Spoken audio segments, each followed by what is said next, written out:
I wish I knew how to quit you. This being so James Bond. There's no place like home. I'm gonna make him an offer again with you.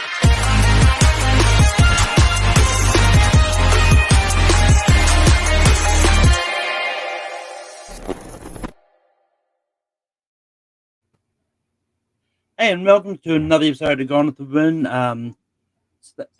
In 2024 now, and it's this, and things are going to start getting ramped up next week.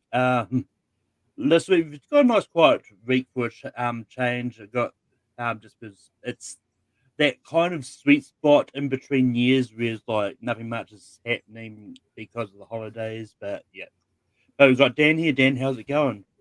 It's been pretty busy with work and keeping up with a lot of the guilds and stuff. But we're starting to crank it up with the awards, the live televised award shows. So I'm really getting excited here. We've also got Lewis here. Lewis, how's it going? Well, excited about a new year. Hoping that this year personally goes a lot better for me than it did last year did. But I'm excited about some of the movies coming up. But I'll tell you what I'm most excited about is that we are about to start getting into the industry side of things, and I'm personally rooting for chaos. I want them to come in and start like really messing with some races.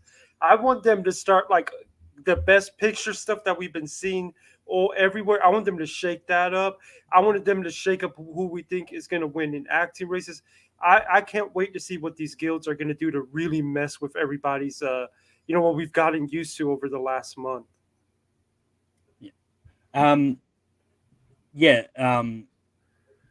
And it's just going to be one of those ones that it's going to get really interesting, because I think next week alone we're going to be talking about the Golden Globes. They're going to be predicting the critics' choice, and then we've also got a whole bunch of industry stuff coming out as well. So it's going to be a stacked week next week, that's for sure. But we haven't done this as well. We've got a nice quiet week for a change. But Dan, what did you watch in the past week? Well, I didn't watch much, I'll tell you that right now. Paramount Plus got a movie called The Finest Kind with Jenna Ortega and Tommy Lee Jones, about a fisherman and his son, and things start going crazy on the ocean, and son gets arrested and trying to fish in areas he's not supposed to. Then there's drugs involved, and look, if this movie was like a theatrical movie, it probably wouldn't have done very good. But because it's on Paramount Plus, it's the kind of movie where you say, all right, I'll give it a chance. It's got Tommy Lee Jones. It's got Jenna Ortega. So not a bad little Paramount Plus streaming movie. You could give that a chance. It's not going to blow anybody away. Also, I know it sounds crazy, but I finally caught up with The Equalizer 3. After all this time, I finally watched The Equalizer. Oh my God.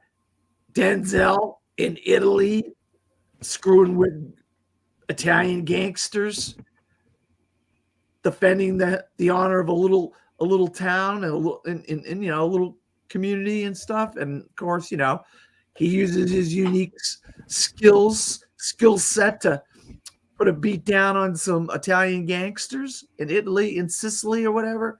And it's not bad. I mean, look, I actually kind of like the first two Equalizer movies better than this one, but it rounds out the trilogy of the Equalizer. So, I mean, you could do worse this past year for watching some pretty bad movies compared to this one. This one ain't as bad as some. The Expendables 4, I'm looking at you.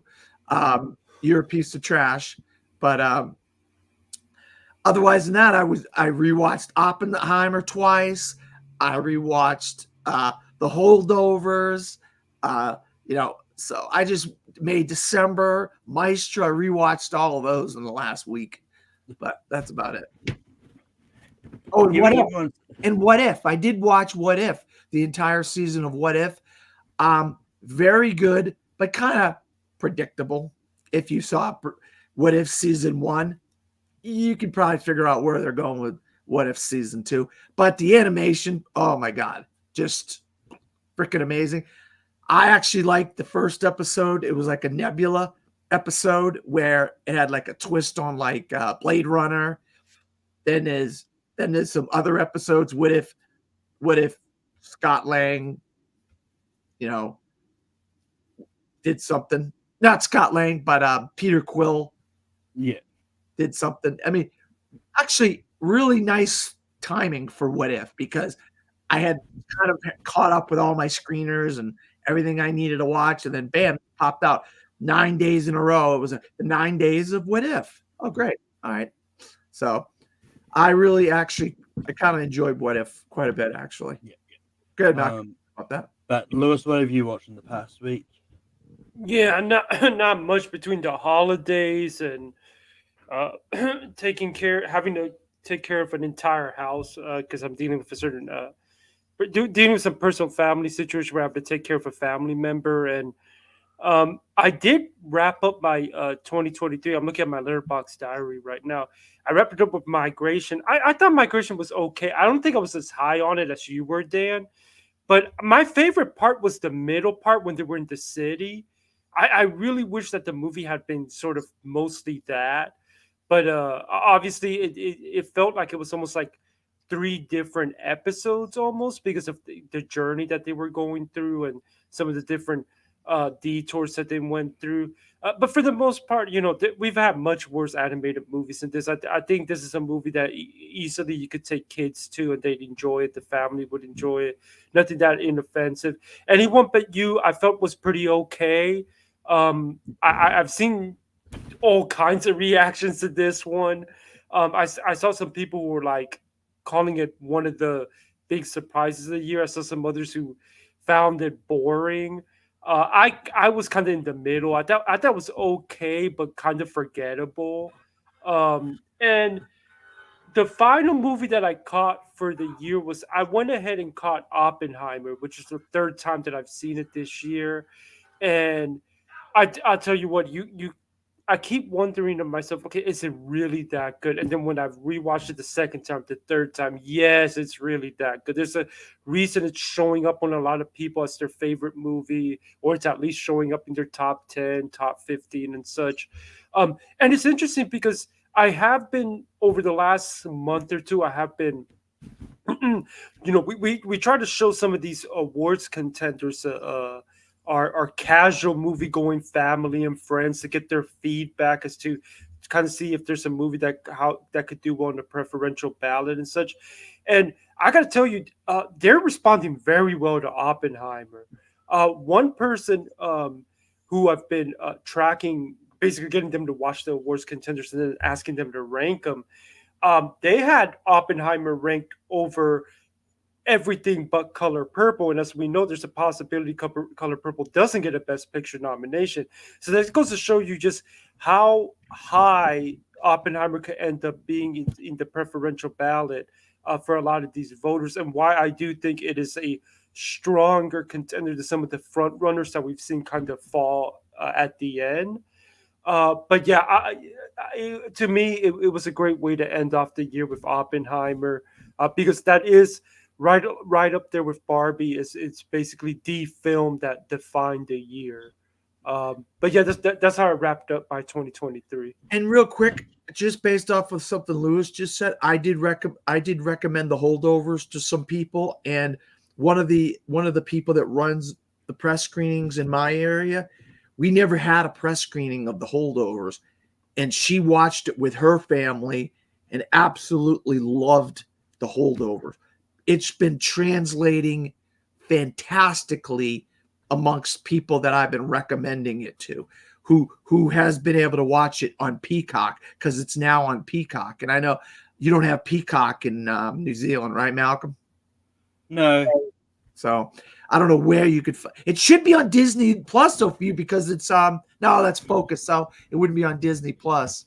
Well, I mean, it's still got to get theatrical release before we can think about it. That sucks, man. I feel bad for you about that. It comes out, and I think it's next week. It comes out for me. Oh, that's good. At least you finally have a chance to see it. Which is the same week as the Iron Claw, which I'm probably going to go to the Iron Claw first because that's the one I'm probably more anticipated between the two. But Because you're like a wrestling fan, right?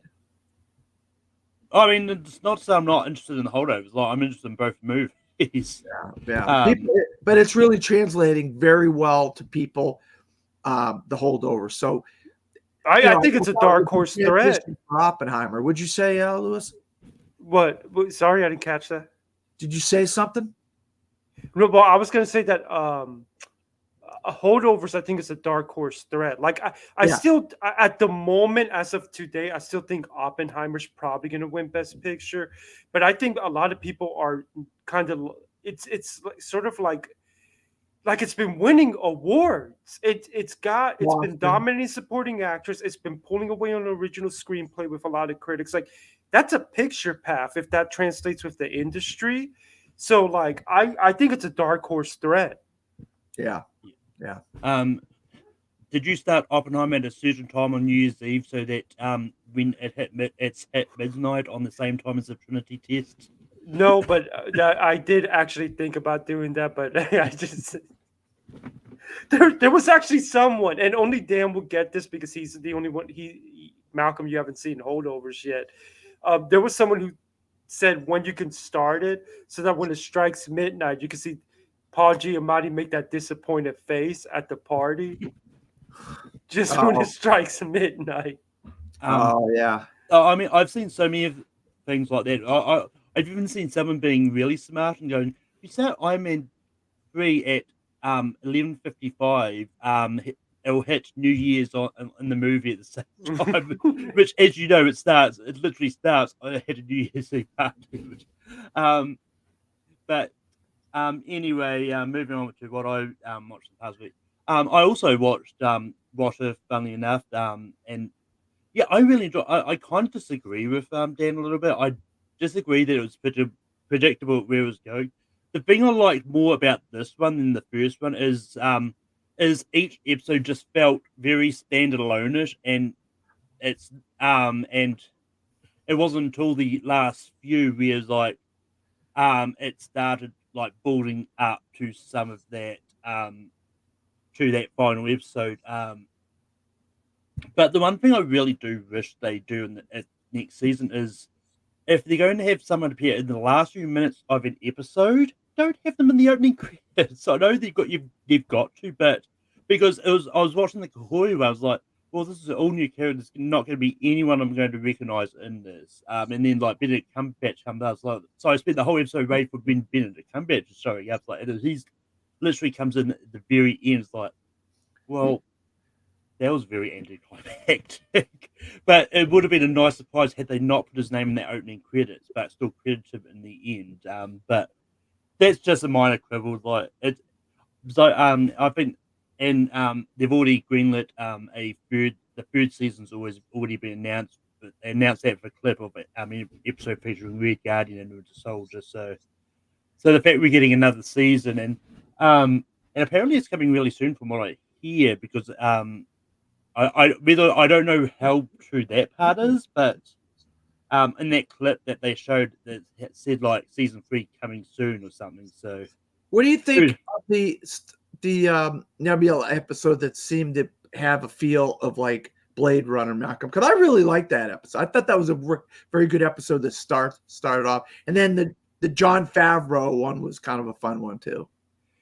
Oh yeah, I mean I thought the Nebula one was quite fun, and I mean the weird thing, I kind of wish they'd phrased the Jon Favreau one to What If Die Hard was an MCU movie, because they would have been more fun.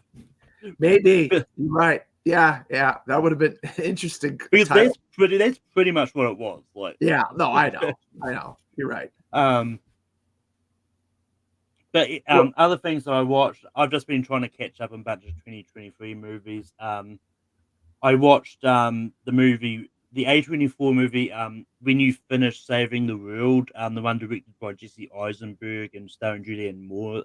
I thought it was quite good. Like, it was kind of a middle of the road movie for me, but but it wasn't bad. I mean, it's just one of those ones like it's A24 movie. It was fun, and I also and just today I watched the Pope's Exorcist, which I thought was better than what I thought. There was one that like yeah, this is going to be either a terrible horror movie or just really forgettable.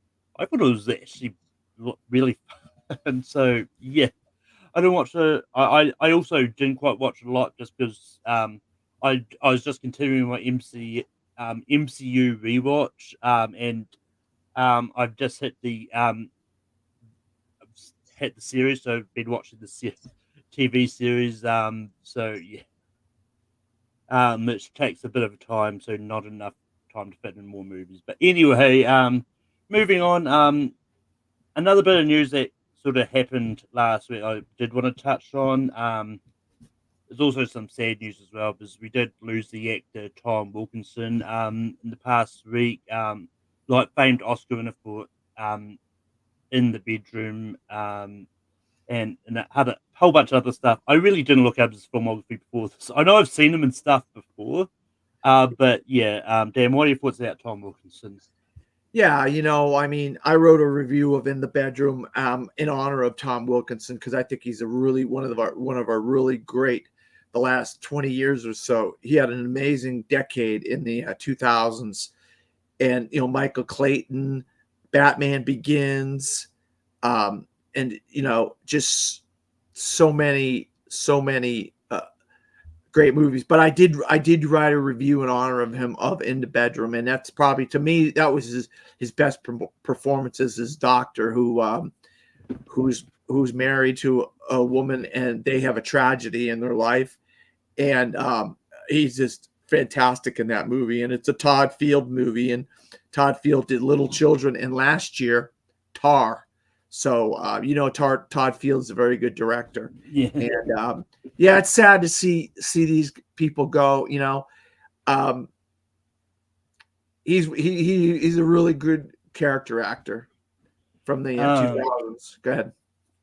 But Lewis, what are your thoughts on Tom Wilkinson's passing? Yeah, I echo a lot of the things that Dan said. Great character actors. I've seen a lot of people also mention his role in Full Monty. That's getting a lot of love too. For me, what I actually probably loved him the best in is actually as Benjamin Franklin in the John Adams miniseries, which is one of my all-time fave miniseries. He did a really good Benjamin Franklin. Yeah, it's unfortunate, I would love to have seen him get a couple more roles out there, but he's definitely going to be one of those guys that is going to stand the test of time because he's did great roles in some iconic movies, and it's unfortunate, but we still have his work to look back on. Yeah, like his last role was him reprising his role from Full Monty in the TV series that they recently did. But yeah, I mean, like for me, just as I had quick time to look through the filmography, like I think one of the ones that I really enjoyed him in is the movie The Best Exotic Marigold Hotel, the movie where like all the retirees go to this hotel in India, and it was probably one of his, like, he was a good character. He did a lot of small roles, but this was one of his like big runs, and I think he was really good in that, and a lot of fun. I wish he'd come back for the second one, but for obvious reasons, like in the movie he didn't. But yeah, Very good, Malcolm. Good one. Good pick. Yeah, and then like he was also Lyndon B. Johnson in Selma, which I think I vaguely remember seeing at one point. But yeah. Oh, that's right. He was Lyndon Johnson in Selma. Oh my God, I completely forgot about that. Yeah, and Brian's chiming in the chat with like he liked him in Batman Begins. Oh yeah, he was great. It's one of those. I mean, yeah, it's one of those ones like some of these character actors, like most people are going to remember them a lot for some of these smaller roles in popular movies, as opposed to some of the like bigger roles, like, and it's one of those ones like it's kind of sad when you think about it like that because some of these actors have had done a lot of work, but when they're only mainly remembered for like one role of their life, it can get a lot of times because I've just been reading the Matthew Perry autobiography, who once again who is only really known for Chandler on Friends, but he's had a whole lot of other good roles in among his career. But yeah, but moving on to Golden Globes predictions, I'm going to start at the bottom from what it has on Golden Movie Array up. We're only going to be talking about the film side of things. I know they do TV, but I haven't watched a lot of TV last year. It's going to be mostly us just throwing out guesses but starting with the Cinematic and Box Office Achievement Award. Just to recap the nominations, we've got Barbie, Taylor Swift: The Eras Tour, Oppenheimer, Guardians of the Galaxy Volume 3, Spider-Man Across the Spider-Verse, Super Mario Brothers, John Wick Chapter 4, Mission Impossible: Dead Reckoning Part 1. But Dan, what do you have winning this award? Well, I mean, I think they're going to spread the love and split some of these awards up. And this is the one that really doesn't really matter. But if you go off the box office and, there's been different pundits that say different things. I just feel confident that they're going to give this to Barbie. There's a slight chance, and I don't want to steal anybody's thunder if somebody says Taylor Swift, but I'm going to stick with Barbie. It won the box office. It was that half of Barbenheimer where it just beat Oppenheimer by the box office. It was just everybody was dressing in pink. They were going in droves. And I think this is their way of splitting some of these awards up, and they're going to give it to Barbie. That's just my prediction. I could be wrong. Lewis, what is your thought on what's winning Cinematic and Box Office Achievement? Well, putting aside the fact that I don't like this category that they've added here, I still think they should have just, if they wanted to add more movies and stuff, I think they should have just gone ahead and done a 10 for each of the two film categories.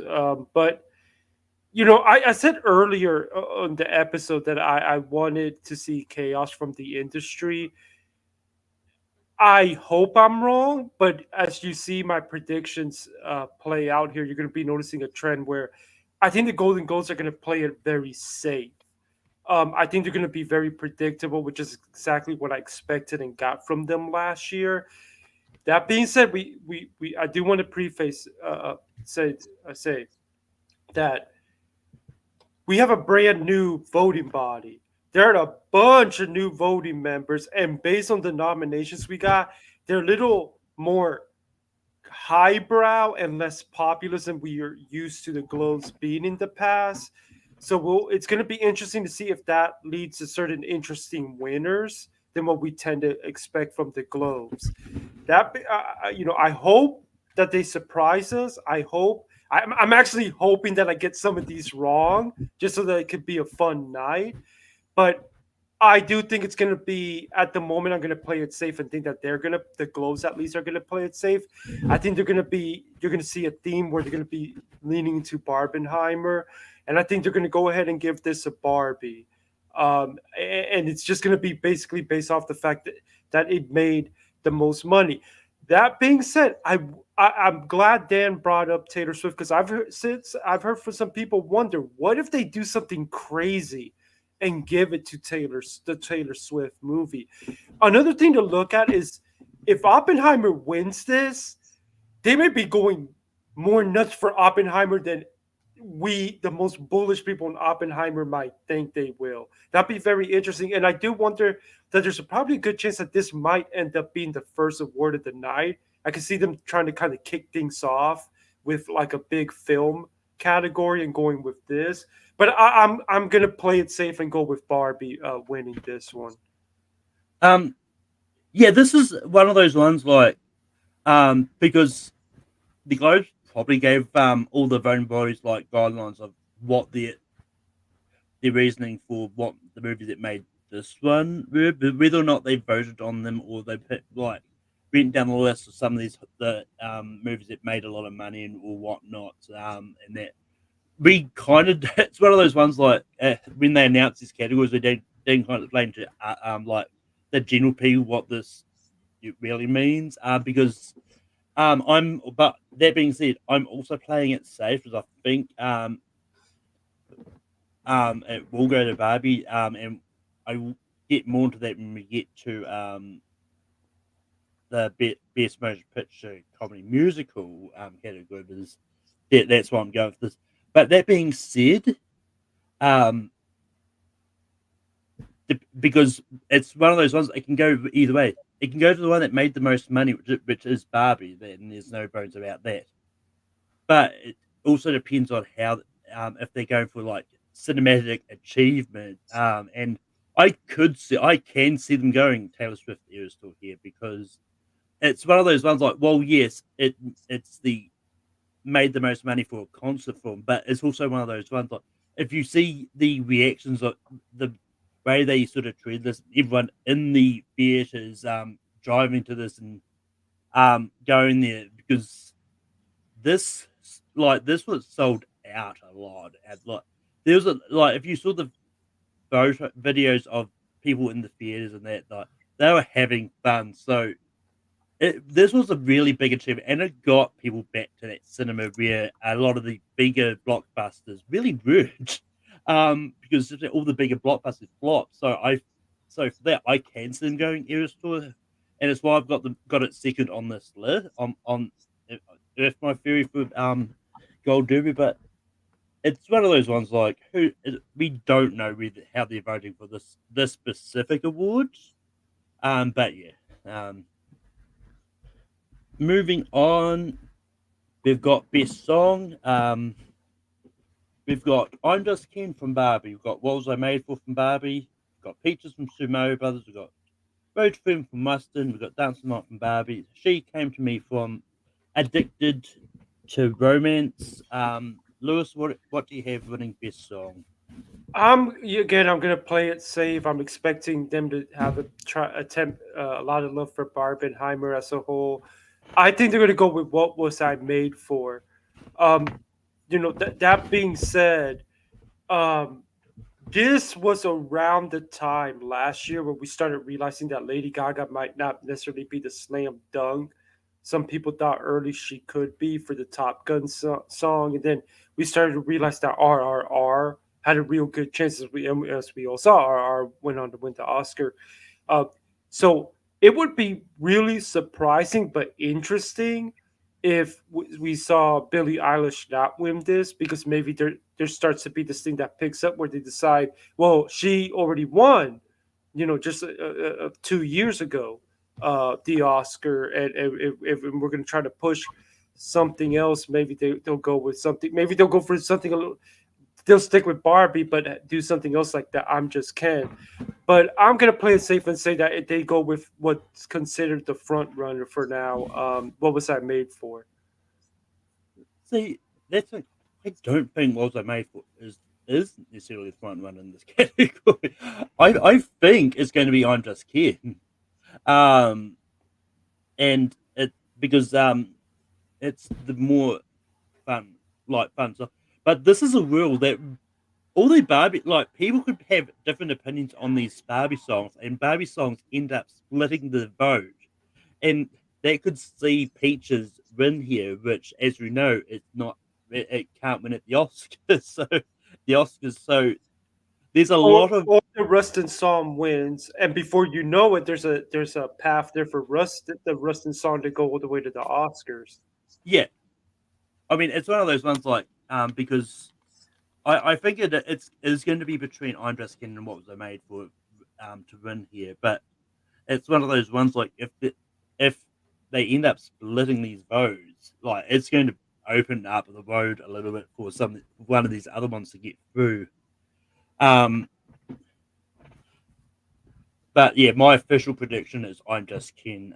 But Dan, what do you have predicting for best song? No, I agree. I actually agree with a lot of what Malcolm was saying. I think I actually I'm looking at the percentages on Gold Derby here, and I think I'm Just Ken has got a better shot at this than Um, but the percentages are showing that Peaches has got a real good shot at this thing, But my thing is this. I mean, I could be completely, out the left field on this one, but wouldn't it be fun to see Jack Black get up there on that stage and do some crazy acceptance speech or something, and maybe that translates to the Oscars saying maybe we should start the show with Peaches like they did a few years ago with We Don't Talk About a Bruno, and I know that was a COVID year and all this kind of stuff, but I think Peaches needs to be performed at the Academy Awards in some way, and I think we can't have it performed now because it's not on the short list, so it can't get nominated. So a way for it to get on the show is maybe some buzz to build on some of these other award shows that, oh, look, Peaches, Jack Black wins. Critics' Choice, Jack Black wins. Golden Globes, Jack Black wins, But that being said, I'm actually going to go with I'm Just Ken with a caveat. I'd love to see Peaches win this. Yeah. The difference, but I will just touch on something you said. The difference with between We Don't Talk About Bruno and Peaches is I don't think Bruno was there wasn't a lot of everyone's talking about that song, but I don't think there was a lot of buzz in the award service. I don't think. Well, they didn't submit the song, which was a big controversy. Yeah. So correct me if I'm wrong, but I don't actually. I think Bruno happened around the middle of the Oscars ceremony that year because I think they started off I think they started off with a different performance. Because that would have been the same year of, I don't know. I think it started, if I'm remembering now, it started with the Beyonce. Yeah, the Beyonce song. Oh, and yeah. Bruno happened a little bit later in the night. Yeah. And I remember the big controversy with the Bruno song was the rapping part that was suddenly added that no one was expecting. Oh, yeah. But that's how that went. But moving on to best score, we've got recap the nominations. We've got The Boy and the Heron, Zone of Interest, Poor Things, Across the Spider-Verse, Killers of the Flower Moon, and Oppenheimer. This is one of those ones that it's a little bit tough, but it's the way the tea leaves are looking at the moment. I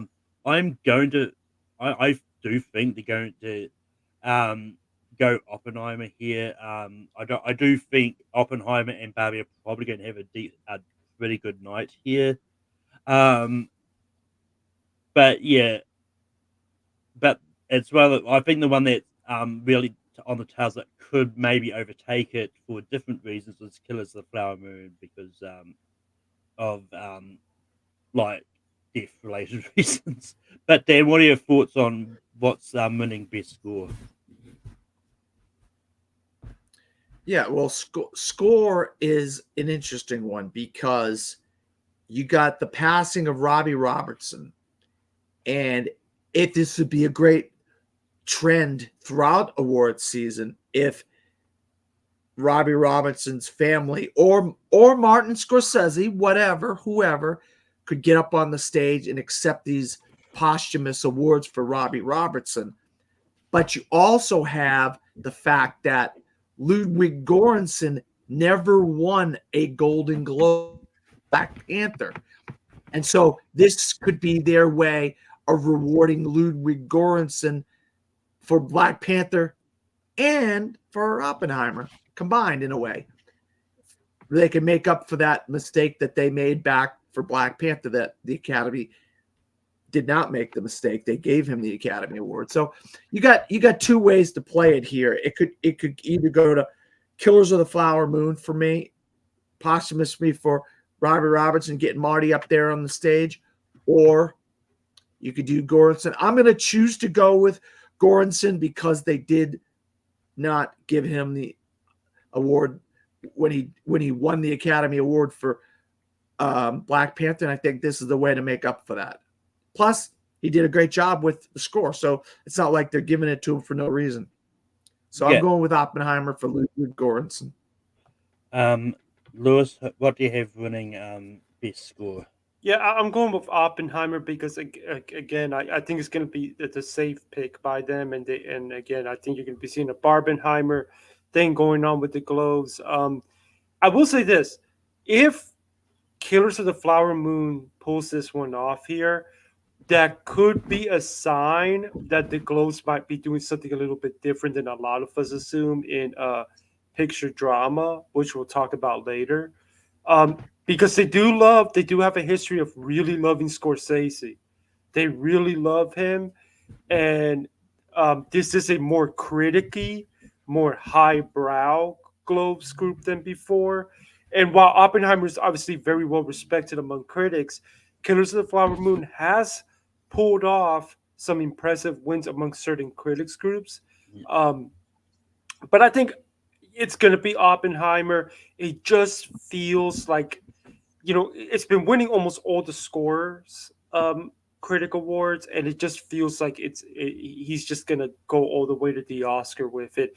But it would be interesting to see if Killers pulls off the upset here, because it might tell us something about other categories that we'll be talking about. Yeah, and this might be a slight hot take, but I don't think Ludwig deserved the Oscar for Black Panther. That score wasn't memorable. It should have been either Black Klansman or Beale Street Could Talk, hands down. But moving on to Best Non-English Film. Nominated here, we've got Anatomy of a Fool, Past Lives, The Zone of Interest, Society of the Snow, Fallen Leaves, Io Capitano. Dan, what do you have winning Best Non-English Film? Well, this one's interesting because it's not Best International Feature Film. It's non-English language film.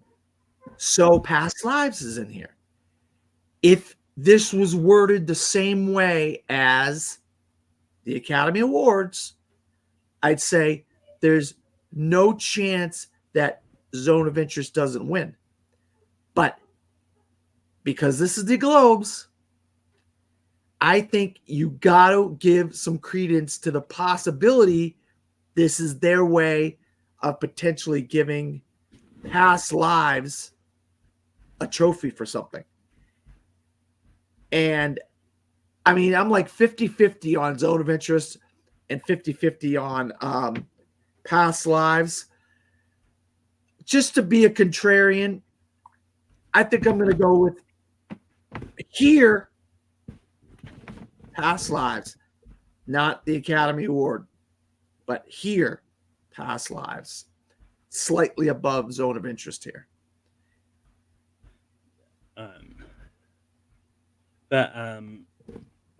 Lewis, what do you have for non-English film?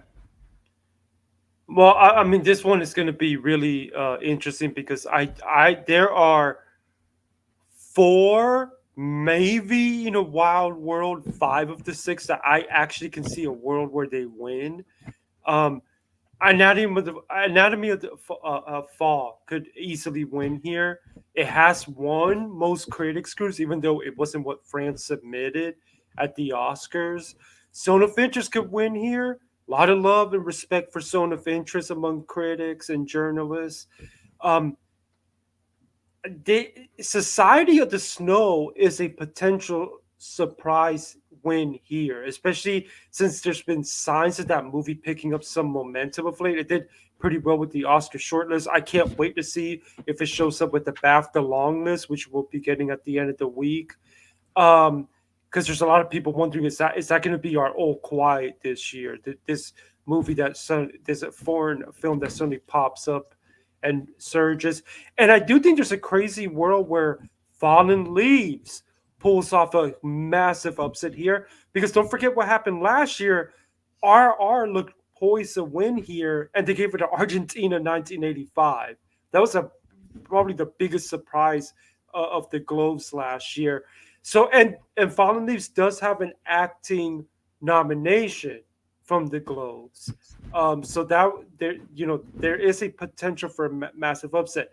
That being said, I think it's going to go to Past Lives. It just feels like the strongest of them all. It's been getting in everywhere. There's a lot of passion among critics and film journalists for this movie. So I am going to predict that they go ahead with Past Lives, even though technically Past Lives is an American produced film, but we've seen them do this before, like when they gave it a Minari. And it's half English, and same thing with the Anatomy of a Fall is half English. Yeah. But yeah, this is an interesting one. But Lewis did bring up the point that I was actually going to make here because Fallen Leaves has got an acting nomination, but so does Anatomy of a Fall and Past Lives. So we know that the Globes at least love those three movies a lot. So and I'm actually going Anatomy of a Fall here, just for no better reason that I think it's got the a lot of people seem to be loving it, and giving so. But that being said, I think if anything is to come in, like I think it's the good second place would be Past Lives, or either that or they just go Zone of Interest, and set that on the path to dominating international film this year, in the industry side of things. But moving on to animated feature, we've got Suzume, the Super Mario Brothers movie, Elemental, Wish, The Boy and the Heron, and Spider-Man Across the Spider-Verse. Lewis, what do you have winning animated feature? So I'm gonna go again, playing it safe. I think Spider-Man Across the Spider-Verse would probably win here. I believe the first film also won here at Globes, which was one of the signs that could potentially go all the way. Of course, this time's a little bit different. Across the Spider-Verse is much less of an underdog than Into the Spider-Verse seemed going to the major awards. That being said, I don't think it's a solid front runner at the moment, because Boy and the Heron has been doing really well with some of these critics groups, particularly some of the big critics groups, and even won Best Picture from the Florida Film Critics Circle. So I can see where Boy and the Heron pulls off a big upset here, but think they're probably going to give it to Spider-Verse. I mean, it's one of those ones. I don't think The Boy and the Heron winning is necessarily going to be that big of an upset, because I do. And it's been a while since an anime movie has won like an animated feature in a bit. I can't remember what the last one was. I might look it up in a minute. But yeah, I'm also going to go for the slightly safe pick of Spider-Verse here. But that being said, I wouldn't be surprised if The Boy and the Heron, because on their Gold Derby of like one was 17 over 5, the other's 19 over 5. So they're probably the two of the better odds at the moment. But Dan, what do you have winning best animated feature? Well, I mean, I look at the title of the award show. Okay, I look at Hollywood Foreign Press. Yeah, they expanded the roster, but it's still Hollywood Foreign Press. People from around the world. What's the most non-American of these films? The Boy and the Heron. Have they given to Miyazaki before? I believe so. I think you're better off seeing Spider-Verse win at the Critics' Choice than you would here. I think with this particular group, I'm going to go for the quote-unquote upset, but I don't think it's that much of an upset. And I'm going to go for The Boy and the Heron. So very quickly, I looked at the Golden Globes ones first. They've not given the Golden Globes have never given the award to an anime movie. Period. All right, so Miyazaki hasn't won here, so this would be their chance to give Miyazaki a trophy. Well, what I was about to say is, I'm pretty sure, because the animated feature for the Golden Globes only started in 2006, and as from what I can see, Miyazaki hasn't even been nominated in that time. So this is their chance to make up for lost time here. I mean, it's one of those ones like, it's it's gonna be interesting, that's for sure. But yeah. But very quickly, Did should- Spider-Verse win here? Spider-Verse Yeah. Spider-Verse did the first one did win at the Globes. So that's even more ammunition to give it to Miyazaki. But what I was about to say is don't forget there is 2 anime movies in here because you got Suzumi as well, which yeah, hasn't been picking up a lot of steam. But then again, it could be the surprise come out of nowhere.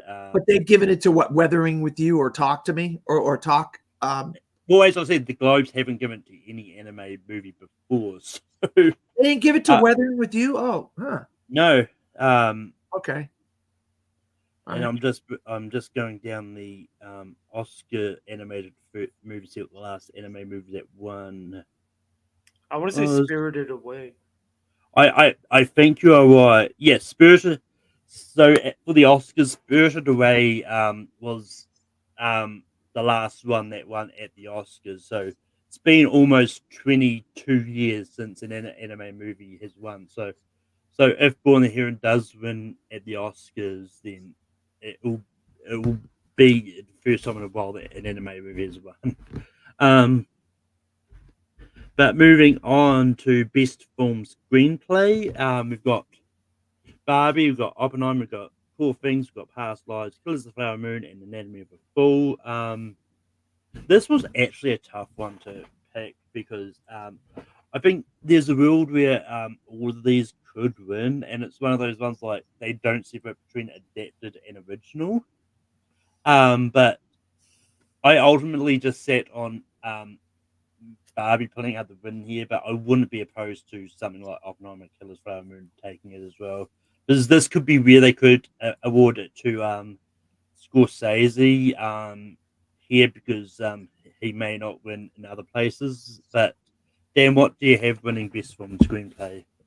Yeah, I want to go off on what you just said. I just think even though they're nominated, I think it's one of the weakest parts of the film, and that's the screenplay of Killers of the Flower Moon. I think one of the strengths of obviously Past Lives, Poor Things, and Oppenheimer is the screenplay, and I think it's between them three. And I think I really do think the screenplay of Oppenheimer is incredible. Poor Things is great, but Past Lives is really great. But because they don't split them up, I think you're going to start to see the snowball effect start to come into effect here for Oppenheimer at this point. And I think it's going to be Christopher Nolan is going to go up there and get this first of multiple trophies for him, for Oppenheimer. Well, I mean, just to quickly touch on it before we go to Lewis, I think whatever wins here, whether it is the original or adapted, it's going to start that thing for whichever category that movie lands in the Oscars. Well, it's adapted. Well, yeah. No, I know, but what I was meaning, if say Past Lives win, that could start that snowball effect for maybe it potentially winning an original screenplay as opposed to if Oppenheimer win, that starts that for adapted. So, but Lewis, what do you have for best film screenplay? Yeah, this one where I could see certain different worlds was a different way. Honestly, I could see a world where either of any of these win. If they end up going bigger for Killers than some people are expecting, I could see it winning here. If they really go for Oppenheimer, I can see it winning here. I get Dan's prediction there. Again, I'm just playing it safe, and I just think that they're going to basically they're just going to go full-blown Barbenheimer, and I think here they're going to go ahead and give Barbie screenplay. That being said, out of all of these, this is probably the one that I'm the least confident about because I honestly can see any of these winning depending on how the night goes for some of these movies. Yeah, I'm also sort of less confident about this as well. But moving on to best director, we've got Nolan, Scorsese, Gerwig, Yorgos, Celine Song, and Bradley Cooper.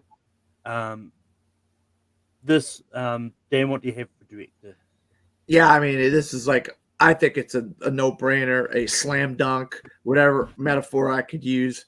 Christopher Nolan, this is the beginning of him just cleaning up on the televised awards circuit, and he's definitely going to win this one. He might be backstage while they announce after he receives his award for screenplay, and then he just comes back out and gets director. Because I think he's a lock to win this. Lewis, what do you have for director? I actually don't want to call him 100% a lock, Dan. I think it's extremely likely he's going to win. He has been the clear critics pick for director, and unlike out of all the categories at the Oscars, director is the one where critics tend to get their way. At least the popular critics pick. There's even when there's a movie that falters down the line, like Power the Dog or Roma, still wins director because the critics were giving that director. Fabelmans. Well, Fabelmans wasn't getting most of the director awards from critics. It was Everything Everywhere. But the reason I do think there's a potential upset is talking about Fabelmans. Globes gave it to Spielberg, and they have given it to Scorsese in the past. I think they gave it to him for Hugo. I don't know if they gave it to him for Departed, but I know they gave it to him for, I think, Gangs in New York. Like they like the guy, and I can see a world where they decide to give it to him, especially since there is a, not to be morbid, but there is a possibility this is his last film, and so I wouldn't be completely surprised if they did that.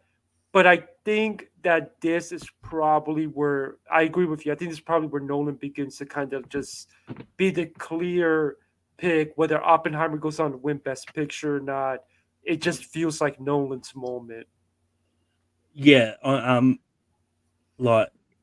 Nolan's the one of these that I'm really confident on, and I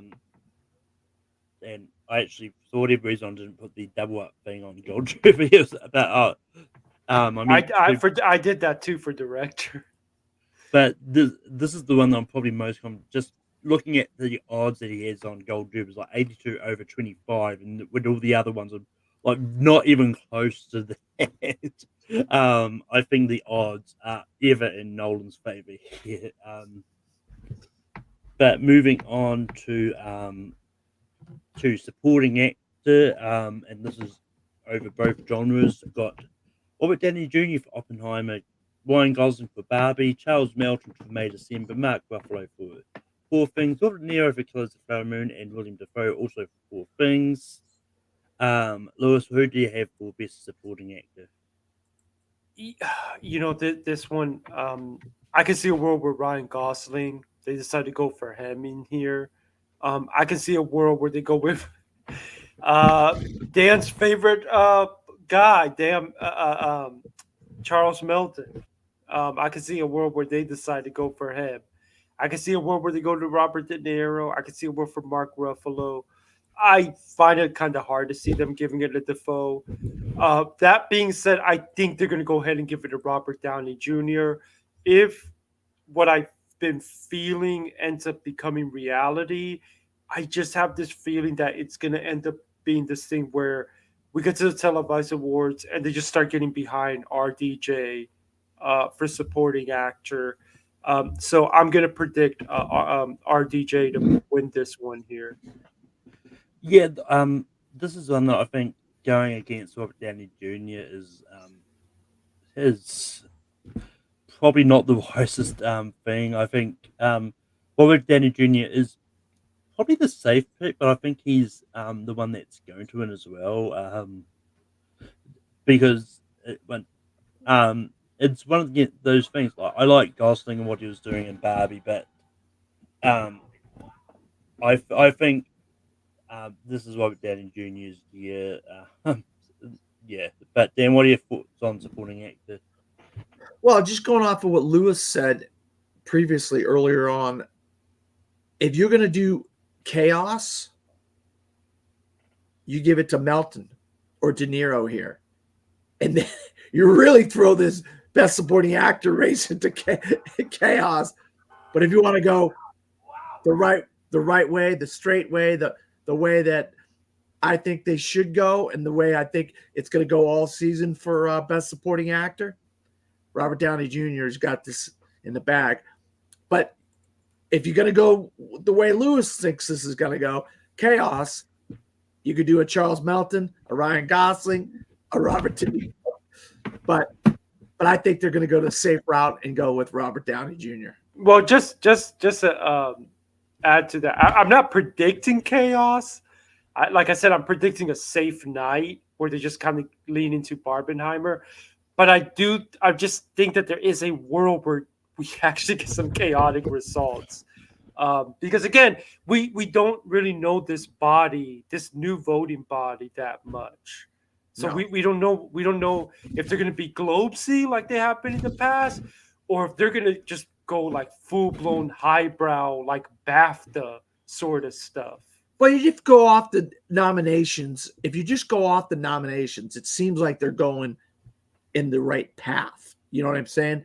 Because if you're going to go Globesy, you would have Malcolm's favorite movie. What was that musical a couple of years ago? That wacky musical with Jennifer Hudson and some.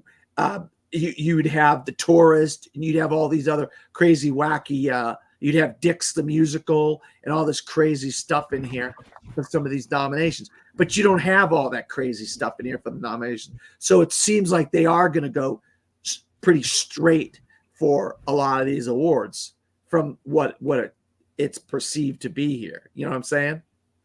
Yeah. I mean, though, I think the big difference could be, well, we'll get to that when we talk about comedy or musical, because that could be sort of the big difference in whether do they go populist with Barbenheimer, or did they go like very criticky with other movies? Yeah, I mean, I think it's one of those ones. Like, I don't think they're going to go too off the wall, honestly, because, and once again, it's one of those ones like in the past years, like their supporting categories have always been pretty standard. Yeah. So, and it's who people have popped down that supporting. It's when they split the categories, and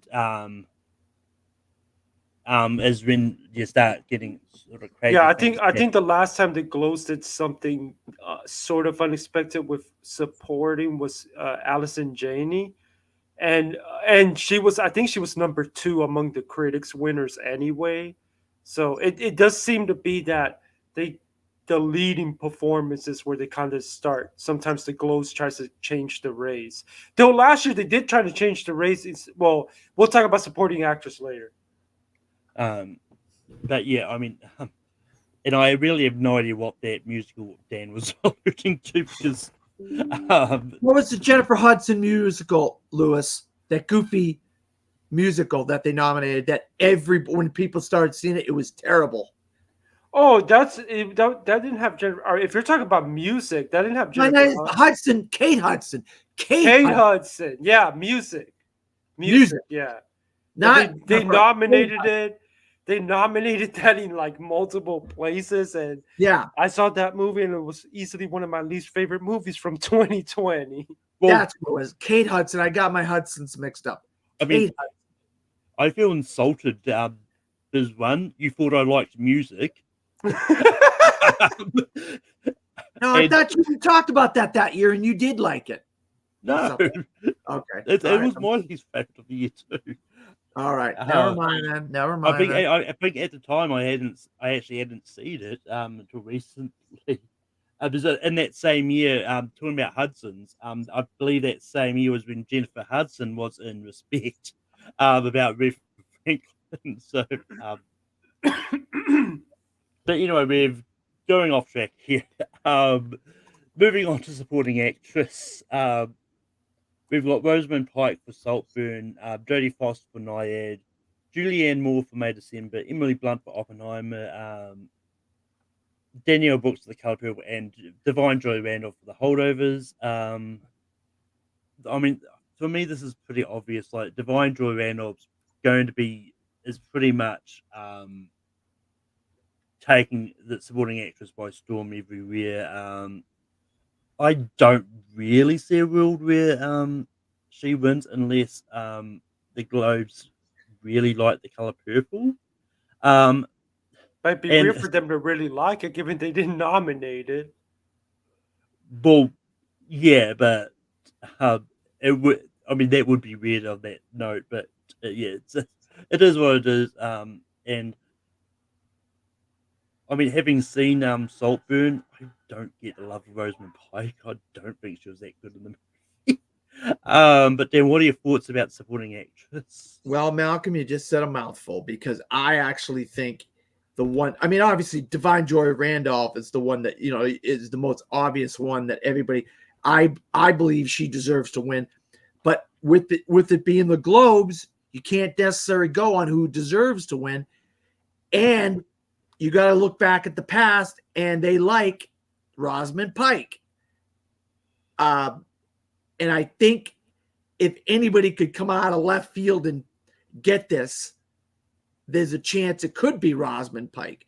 But with that being said, I still think you gotta go with the odds-on favorite here, the one that everybody's picked. We think is going to have the clean sweep this year with award season. That's Divine Joy Randolph. Rewatching the Holdovers again this weekend. I mean, she's just her. I was paying more attention to her role because I wanted to see, and she really goes to the next level in that movie. But Lewis, what are your thoughts for supporting actress? So I'm going with Divine Joy Randolph as well. I think they're going to play again. I think they're playing it safe and such.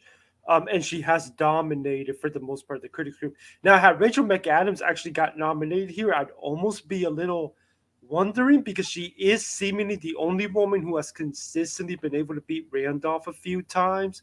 Whereas you've had some one-off, like I think Julianne Moore pulled one off, Danielle Brooks pulled one off, but that was Black Rio. Well, I think she went up against Randolph in that one. So, but the only one who's gotten multiple wins has been Rachel McAdams. The problem is, I don't know how many industry voters are prioritizing screening that movie. That being said, Rachel McAdams is not nominated here.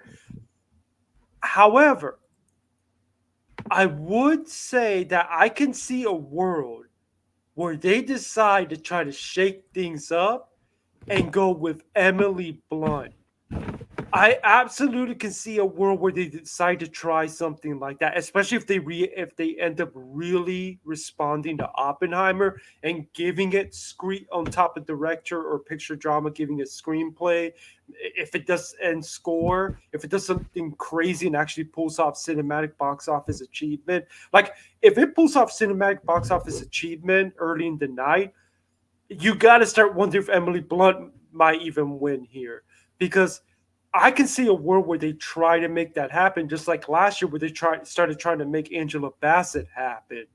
And there, I don't want to say it's completely impossible Danielle Brooks pulls this off because if she does do better when we get to the televised awards and such, which is something some people still are wondering about, it would be interesting if she could pull this one off. And if she does pull this one off, then we need to start wondering if Color Purple is gaining some momentum as we get into the guilds. But I'm going to play safe and say Divine Joy Randolph, but I'm telling you, I would keep an eye out on the potential Emily Blunt upset here if they really respond very well to Oppenheimer. Yeah, I mean, it's one of those ones like just to with what Dan said about looking at the past for the Globes, like. That was when there was less voters. Like we don't know this version of the Globe, so it's one of those ones like this awards is probably going to set the tone on what we can expect from the Globes going forward. So yeah, respect that. I completely respect that, Malcolm. But moving on to to best film comedy / musical actor, we've got Paul Giamatti for The Holdovers, Jeffrey Wright for American Fiction, Timothy Chalamet for Wonka, Nicolas Cage for Dream Scenario, Joaquin Phoenix for Beau is Afraid, and Matt Damon for Air. This is what I was sort of getting at before. Like, this category is the Globes we all love and know. Where these nominations come out. But then again, thinking back, there really wasn't a lot of good comedy musicals that came out, comedy / musicals. And it's one of those ones, like, I really wish they'd drop the musical part of this and have the musical sort of nominated based on where it belongs, as opposed, because not all musicals are comedies, but then again, not all comedies are musicals, kind of thing, because Color Purple was a good example where that is more. I haven't seen it, but I can't see a world where that's Dramatic, very dramatic. Yeah, so it's one of those ones, like, it's a musical, yes, but it's not. Really shouldn't be lumped in comedies. But that's gone off topic here. But Dan, who do you have winning this? Yeah, I think this is a 2-horse race. You get rid of the Globesy thing, and you just focus in on what's really the main thing here, and it's a 2-horse race between Paul Giamatti and Jeffrey Wright, and they're both relatively giving comedic performances, and they're both phenomenal. I'd be shocked if either one of these guys missed the Oscar 5. But I think of late, the one that's kind of been pulling away with the critics group and people like that, and I think if they want to be taken seriously, this new Globe's body, I think they're going to go with Paul Giamatti here. That being said, would not be upset if Jeffrey Wright pulled it off here. But I'm going to slightly go with Paul Giamatti over Jeffrey Wright. Very slightly. But Lewis, who do you have winning in this category? So I've also got Giamatti winning here. But I do see a world where Jeffrey Wright pulls it off. There is a possibility where they decide to try to make him a thing. And if he pulls it off here, all of a sudden you have to start wondering if Jeffrey Wright can start picking up some momentum with these televised awards, and thus sort of helping potentially an American Fiction picture path down the line. Because a lot of our issues with American Fiction as a winning competitor has been, well, we could see a winning screenplay, but what's his acting with victory? Because it's not going to win director. So if Jeffrey Wright pulls it off here, we need to start seriously considering the possibility that when we get to the televised, we get to the industry, that all of a sudden they flip things around and get behind Jeffrey Wright. But I am predicting Paul Giamatti, which I think it could, considering that I'm predicting Randolph and Giamatti to win, and they're both from the same movie, I would, when we get a comedy or musical, I want to talk about the possibility of a certain movie that I don't think a lot of people are predicting to win that one. But again, predicting Giamatti, but I do think Jeffrey Wright has there's a multiverse where he does pull this off. Yeah, I mean, this is one of those interesting ones because Paul Giamatti has actually won a Golden Globe for this category before, and that was back in 2010 for Barney's version, which, based on the subject matter, I don't know if it fits in comedy or musical, but that's another topic for another time. Love Barney's version. Love Barney's version. I promise one of these days I'll watch it, but anyway, but just going back the last few years, like, the person that sort of won in this category, a lot of the times, like, actually wasn't nominated at the Oscars, so this could go anyway. Like, last year you had Colin Farrell Banshees, which was nominated, but then the year before that you had Andrew Garfield for Tick Tick Boom. Before that you had Sacha Baron Cohen as Borat for Borat's subsequent movie film insert subtitle. Hey, I mean, that year was the COVID year. Like, he was up against Alexander Hamilton for a musical that he performed in not in 2020. So, but and it was a really weak category because you had like James Corden for The Prom, Dev Patel as David Copperfield, and Andy Samberg for Palm Springs. So it could have gone either way. Terry Egerton for Rocket Man the year before that, and then Christian Bale for Vice, which I think, if I remember rightly, Bale was nominated that year. Yeah, he was. So in the last 5 years, like only about 2 people nominated in this category have been nominated there. So I wouldn't be surprised if they sort of go for the likes of Timothée Chalamet, Nicolas Cage, or Joaquin Phoenix, and because while they clearly didn't like the movie of those movies that much, they clearly like the acting performances enough to nominate them. So who knows what way they go. But realistically, for the reason I'll get to in a minute, I am going Paul Giamatti here, and going for the safe bet. But that being said, I wouldn't be surprised if Jeffrey Wright comes out of nowhere to do this, because like those two are people that are predicted to be in their Oscar 5. So, Dan, have I gone to you on this yet? Yeah, I was the first one you went to. Perfect. Moving on to Best Film Comedy Musical Actress. We've got Emma Stone for Poor Things, Margot Robbie for Barbie, Natalie Portman for May December, Fantasia Barrina for The Color Purple, Jennifer Lawrence for No Hard Feelings, Alma Poisty for Fallen Leaves. Lewis, who do you have winning this? I think I can see a world where Margot Robbie pulls this one off, and we have to start wondering about whether she's a stronger contender than we thought. That being said, I do think they're going to go ahead and give it to Emma Stone. It just feels like right now the race is Emma Stone versus Lily Gladstone, and I think that they're just going to go ahead and get behind Emma in this category. But again, if Barbie does as well as I think it's going to do with the Globes, I would not be that surprised if Margot Robbie actually pulled off an upset here. Yeah, like once again, like Emma Stone and Margot Robbie, I think are two people that are pretty much going to be nominated in the Oscar 5 for Best Actress, and so I think it's good. Dan looks like he disagrees. I mean, look, I'm not saying Margot Robbie is going to be one of the top 2 that's going to be nominated, but I think she's going to get in there. I mean, for the record, I currently have Robbie in the 5. Yeah, I don't. We'll see what happens with the guilds to see how strong that movie is. But I currently have her in there. Yeah, no, it's one of those ones like I'm not going to start sort of filling my Oscar predictions until the guilds start coming out for those certain categories. But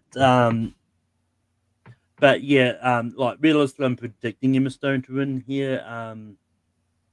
But I wouldn't be surprised for the same reasons as Lewis. I wouldn't be surprised if Margot Robbie pulls this off and pulls out the win and sort of puts herself as a really stronger contender in this race. But the other thing is the fact the Globes love Fallen Leaves a lot. I wouldn't be surprised if there's a big upset and Alma Poisty comes out of nowhere to win this, and which puts her in a really stronger position come Oscar season 2. But especially if they actually go with Fallen Leaves for foreign language film, then she absolutely might win this. Yeah. So, Dan, what are your thoughts about Best Film Comedy Musical Actress? Boy, I have a lot to unpack here with this. You guys are really. Alma Poisty, I mean, I just think the nomination is the reward for her. Same thing goes for Fallen Leaves. But maybe this is a hot take. I don't know. I think Margot Robbie is Barbie. She's not playing Barbie. She is Barbie.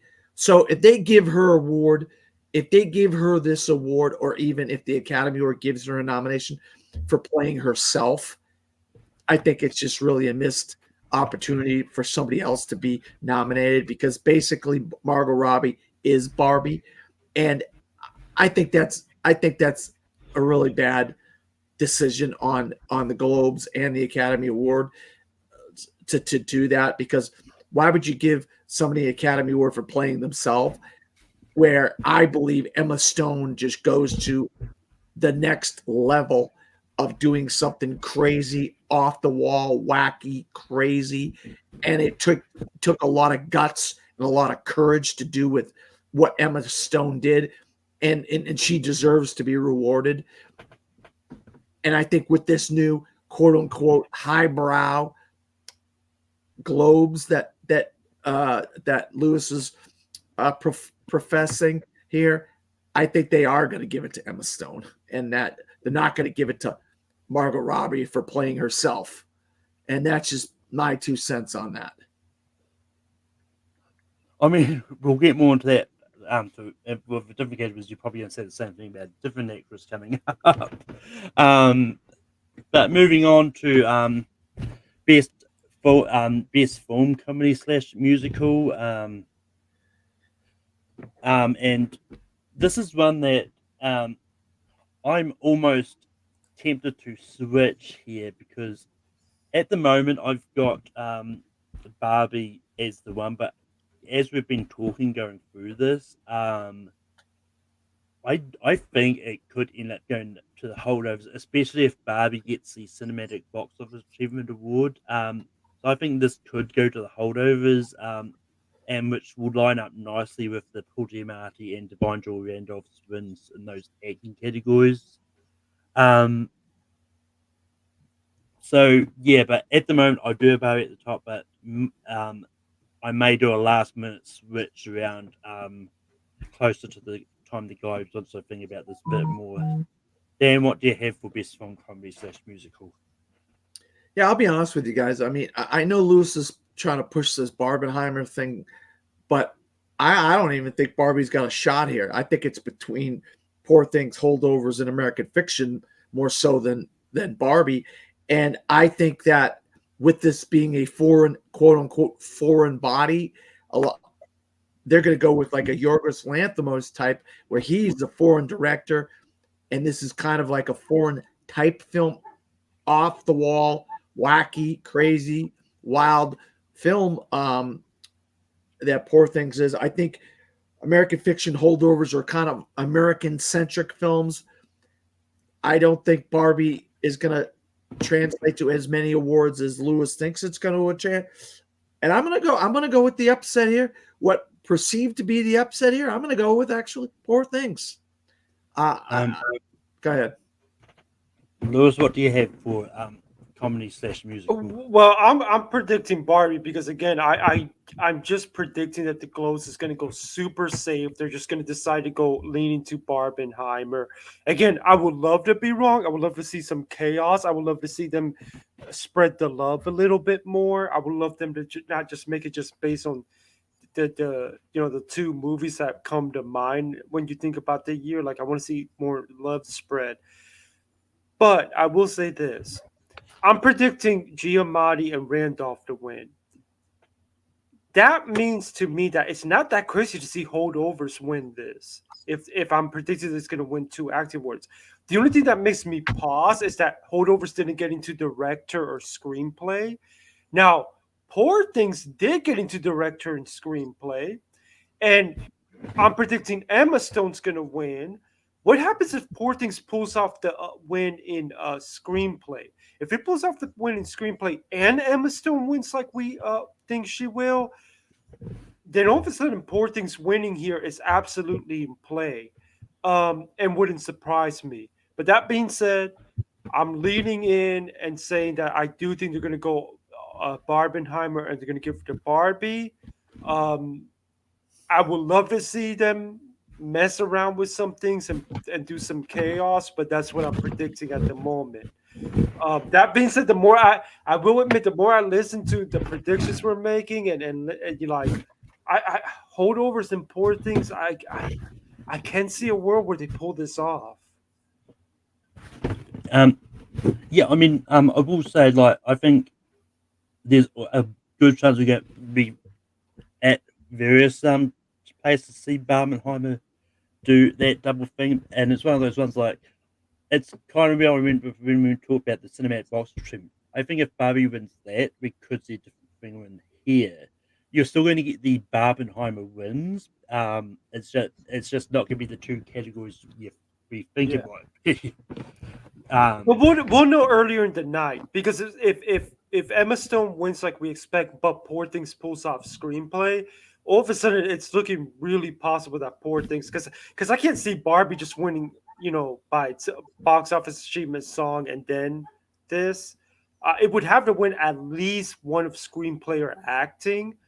Again, I'm predicting that it will win screenplay, but if Poor Things wins screenplay and Emma Stone wins like we think, then Poor Things is looking like our winner here. But if we're right that Giamatti and Randolph win, that doesn't make a holdovers win that impossible.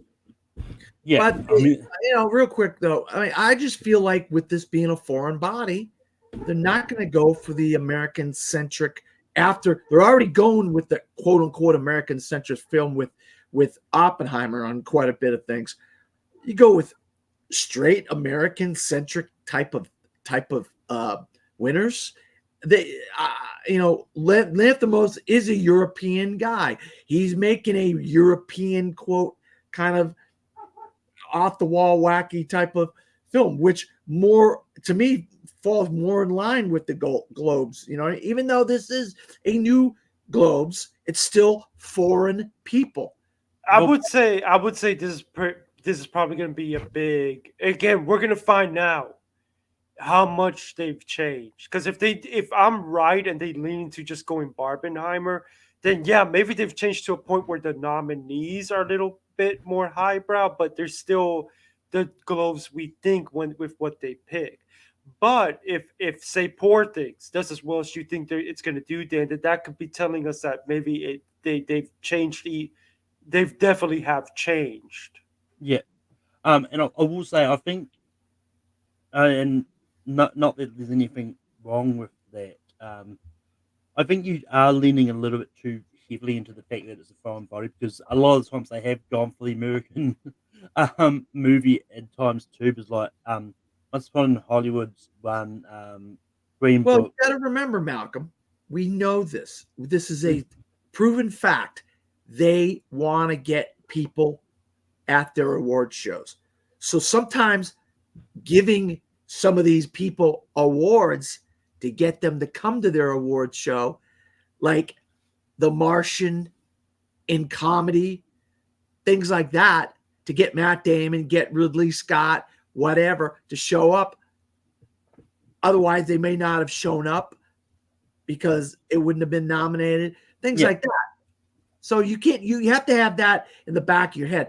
The types of things that they do to get people to show up for their quote unquote party. I mean, I get that. I think it's one of those ones like,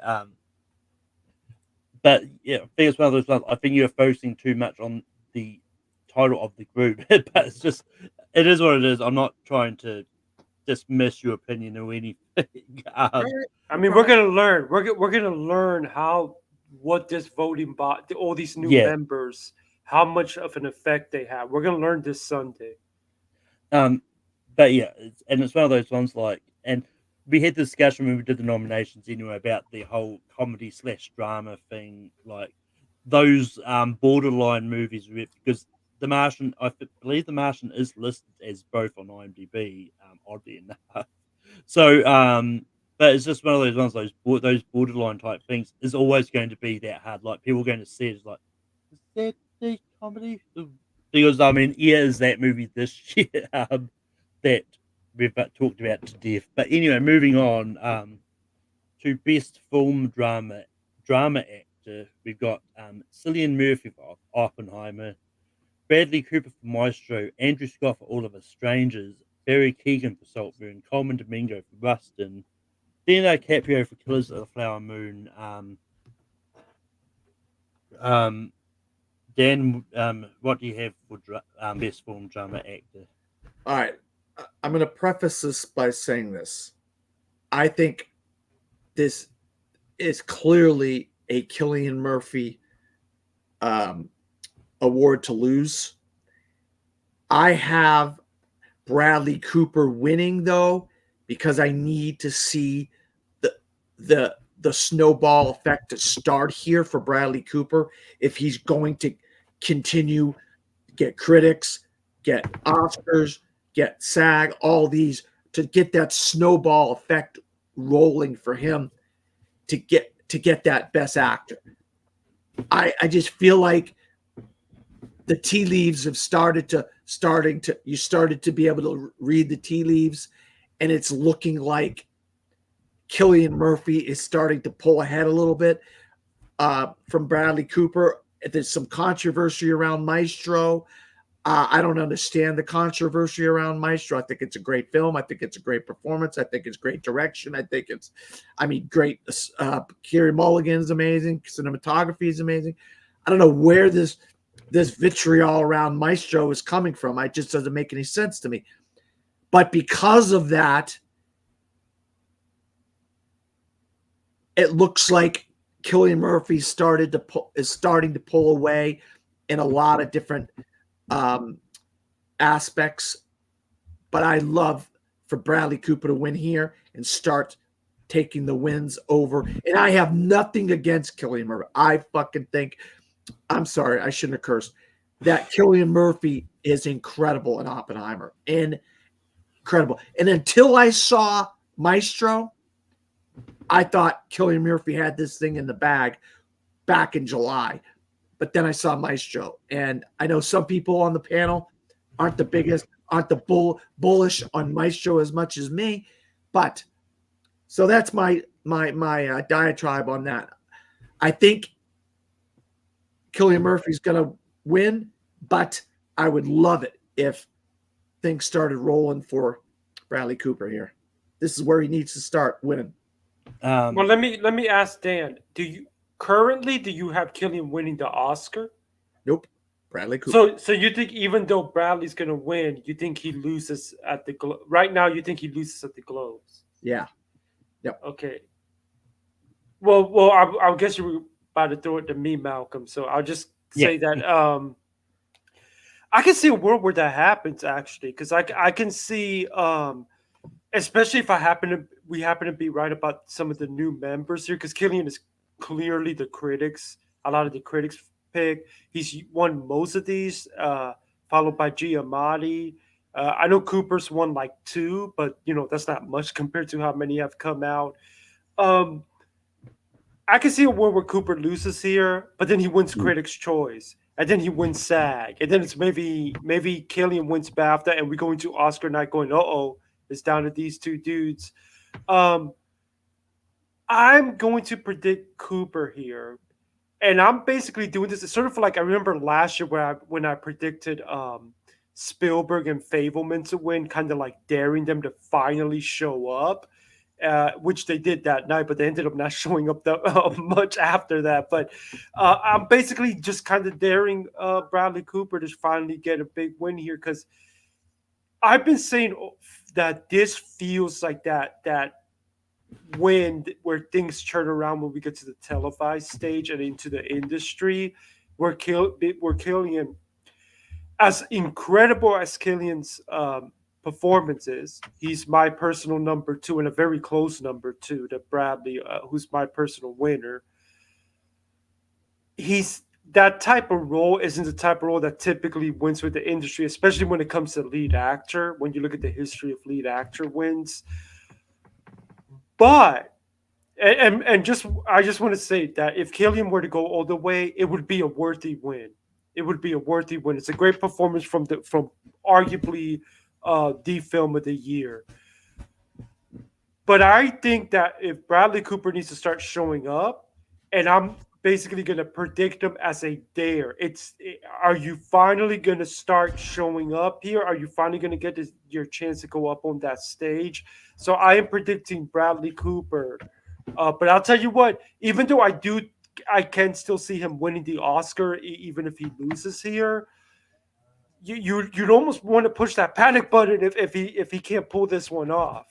But yeah, I'm gonna predict Bradley. I'm daring him to finally win a big one here. But yeah, out of the movies I've seen, Bradley Cooper is my least favorite out of the four. Look, and I'm not saying he's bad. I'm just saying it's and one of my friends kind of said was like a lot of people have been pointing to is like, oh, take away the makeup, you've got him like not doing a lot. And then like one of my friends, Jacob London, put out a tweet on there like comparing if Cooper wins here to Gary Oldman winning for Darkest Hour. Like it's basically the same kind of performance that's kind of propelled by the makeup alone.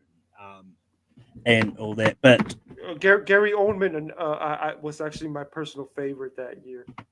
Yeah, well, well, I mean, there's one of those ones like. But I understand what you're saying. Like it's that makeup plus actor combo. Yeah, if he does win. But I mean, it's one of those ones like history is made, like trends are made to be broken, and this is one, and look, this is one that I wouldn't be surprised if Cooper, like, basically what I'm seeing here is like, I'm seeing this as being another Keaton Redmayne type situation where Cooper could win here, but Cillian wins at the Oscars or vice versa. Yeah.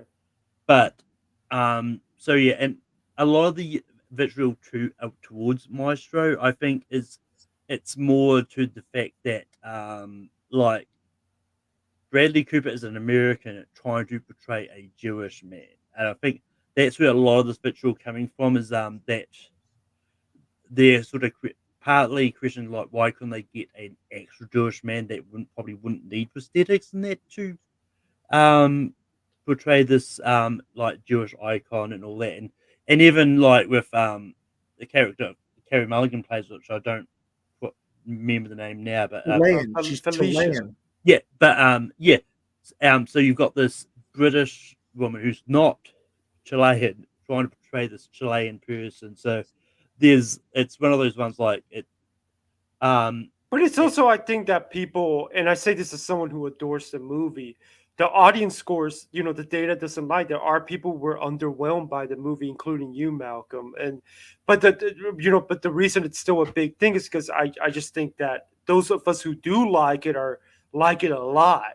But there are people who are underwhelmed by it, and because of that, it's understandable why they're maybe like rooting for another performance to win. And that's the thing, like, is and that's what I'm getting at. Like, I do like what Bradley Cooper was doing with the role. I prefer. I liked what Barry Keoghan did in Saltburn and what Coleman Domingo did in Rustin. Better. I knew it. Go ahead, Malcolm. Go ahead. But but ultimately, I'm predicting Cillian Murphy to win here. And because I do think like he can go all the way to win that Oscar. Plus, this I hate to keep beating the dead horse, Malcolm. Not to interrupt you, but a foreign body, Cillian Murphy, a foreign actor. Just putting that out there again. Yes, but it's one of those ones like is to throw another wrench in here, like they could easily go Andrew Scott for All of Us Strangers, which that is true. Is a foreign actor in a foreign movie. So now that would be what Lewis said at the beginning of the show, where chaos. That wouldn't just be chaos. That would also be like, if this is a hot new, more highbrow body now, that would be like really highbrow. Because then you could say BAFTAs could go with Andrew Scott as well. Yeah. And then you got Andrew Scott winning Globes and BAFTAs. Then you say, what's going on? Is Andrew Scott gonna be that guy that comes out of nowhere and just upset the apple cart? But to continue on beating a dead horse again, this is one of the many things that it's going to be a test of who is this body now. Yeah. We're going to find out on Sunday who is this body now with some of these choices. Well, yeah, but what I was actually about to say is it's one of those ones like, because even going through some of these critics things, like Andrew Scott's been coming up a lot. Like even though the movie All of Us Strangers isn't, Andrew Scott's been coming up a lot. So he's the Paul Mescal of this year. I would put him in the vein of Paul Mescal of this year, where he got this like groundswell around him to get nominated places, but he just didn't have enough momentum to win anywhere. And I mean, it's almost ironically enough, Paul Mescal's in the movie with Andrew Scott. You know, I that's where I put this. That's to me, you could really compare this to last year with Paul Mescal, and that's where Andrew Scott is. That what I was about to say is like that could be enough to get him to sneak into that fight for Oscars. Like Yes. I'm not predicting Andrew Scott to win it. Yes. Anything. I agree. But Yep. I'm just saying his names to be coming up a lot, and if All of Us Strangers is going to get in anywhere, it's looking like it's going to be Best Actor. If anything, yeah, I agree. But moving on to Best Film Drama Actress, we've got Lily Gladstone for Killers. I was about to say Killing of the Flower Moon, but Lily Gladstone for Killers of the Flower Moon, Sandra Hüller for Anatomy of a Fool, Greta Lee for Past Lives, Carey Mulligan for Maestro, Kaylee Spaney for Priscilla, and Annette Bening for Nyad. Lewis, who do you have for Best Actress? So I'm predicting Lily Gladstone as sort of like their what I predict will be their gift to Killers of the Flower Moon, even though she could end up being part of Killers of the Flower Moon, actually sort of overperforming. Because again, I don't think it's impossible for Killers to do a little bit better than we expected at Globes. I will say, if this group is a little bit more highbrow, I can see Greta Lee or Sandra Hüller pulling off the big win, and all of a sudden we have to wonder what their chances are at the Oscar. Especially when you compare Sandra Hüller's performance, which I think is a little bit more showy than what Lily Gladstone does. So then you have to start wondering, because the industry tends to like to show your performances. I do think, however, if we find out, if we're sitting here the next time we this panel meets up and we start saying, wow, for all the changes, the Globe still is sort of Globesy, I can see a world where Carey Mulligan wins this. If they end up not being as if they end up being more Globesy than we thought they were, even with all the changes. But I'm going to go with Lily Gladstone. I think they're going to try to really cement. I'm predicting between their two actress winners. I think they're really going to try to cement that Gladstone versus Stone matchup. Yeah, it's one of those ones like I'm pretty sure Dan's going to say something like Lily Gladstone's playing herself. But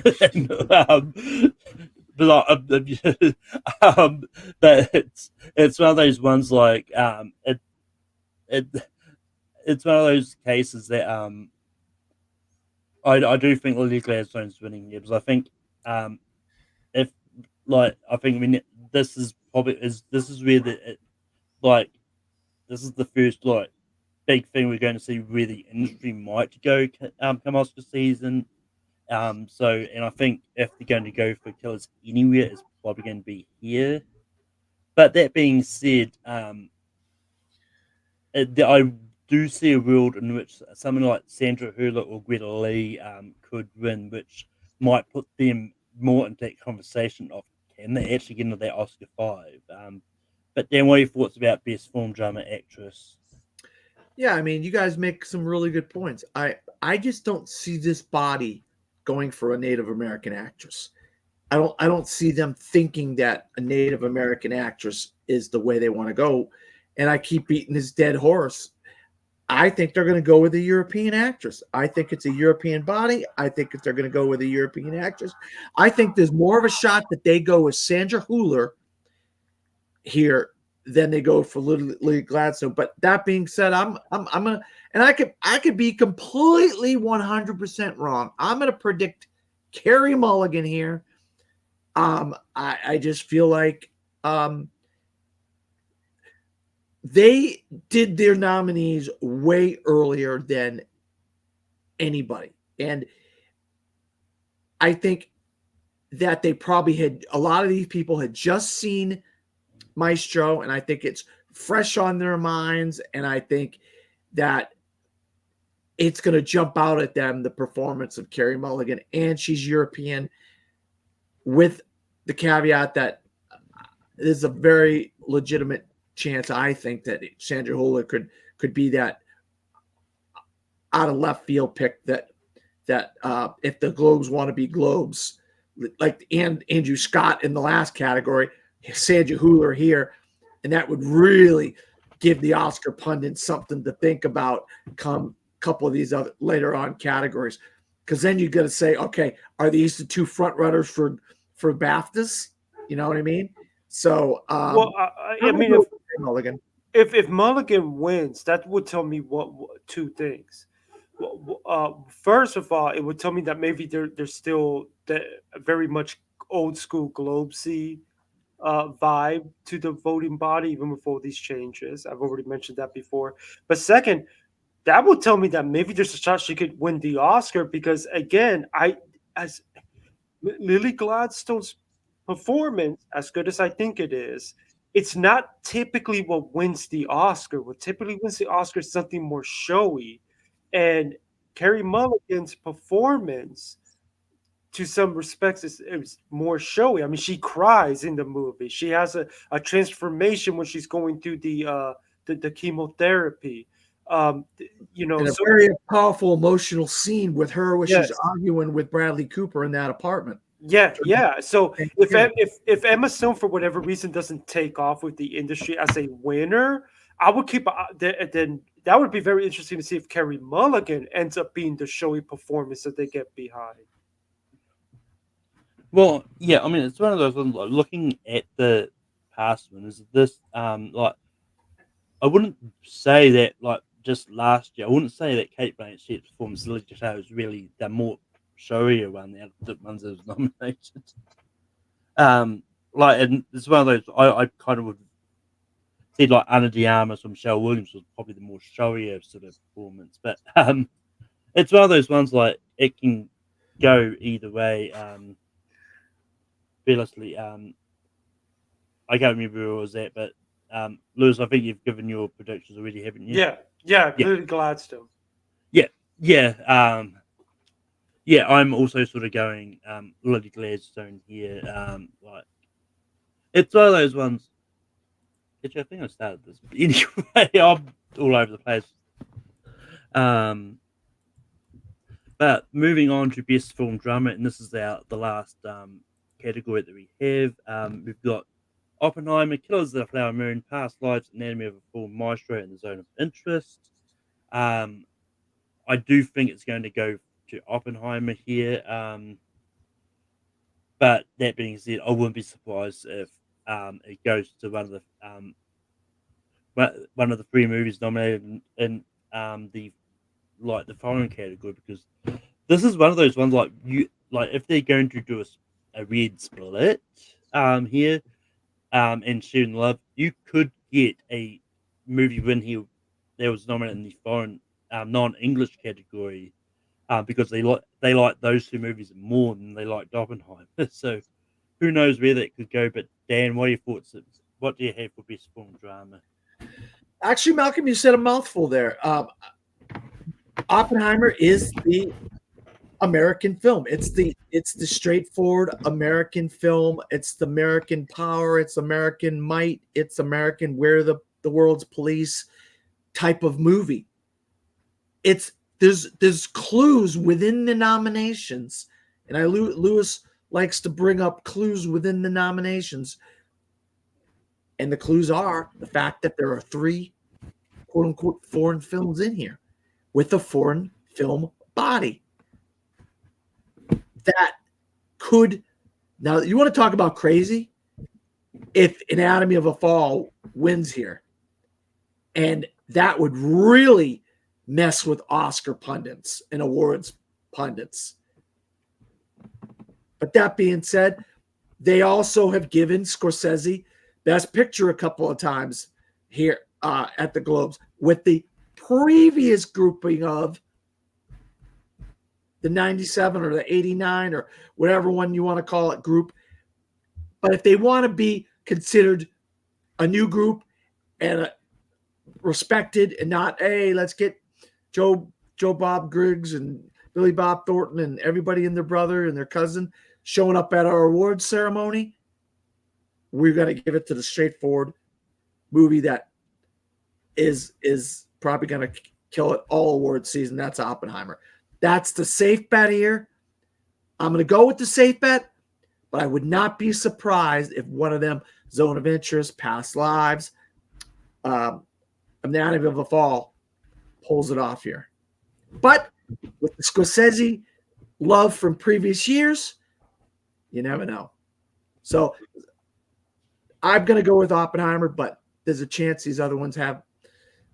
I know I'm all over the place with this, but I am going to go with Oppenheimer. Lewis, what do you have for best film drama? Yeah, well, I mean, like I've been saying throughout my predictions, I'm predicting they're going to lean into Barbenheimer. So, of course, I'm going to predict Oppenheimer here. But again, I don't think it's that impossible that they surprise us and go with Killers of the Flower Moon, especially if you see Scorsese pull off a big upsetting director. You already know Killers of the Flower Moon is probably going to win this. I just think that Oppenheimer is going even among international crowds. I can see Oppenheimer doing well. I can see Oppenheimer going on to win BAFTA. We just had the UK critics give it Best Picture. So I think Oppenheimer is going to win here as expected. But yeah, I mean, it's one of those ones like just to bounce quickly off a point that Lewis sort of said is if Scorsese gets through, I wouldn't be surprised if it still goes to Oppenheimer here, because that could be their way of sort of splitting that love between Scorsese and Nolan in a way. Or if that were to happen, I would need to see Oppenheimer pull off that screenplay win. Yeah, I mean, but it's one of those ones like it can go either way. But we'll find out next week, and we'll be back on Wednesday next week to sort of talk about it. Amongst some of these other guilds that are going to come out berserk. I'm going to crank out a few more of these critics groups. The faster we get rid of some, it's more pop up. They're like a hydra at this point. But it's going to start off the Toronto Film Critics. I know it's been a while since they've announced it, but we're trying to get through as many of these, and we can't get through them all on one night. But so the category for best documentary, I don't see if they have a winner here, but they had that the nomination was Bojack, Someone Lives Here, and Swan Song.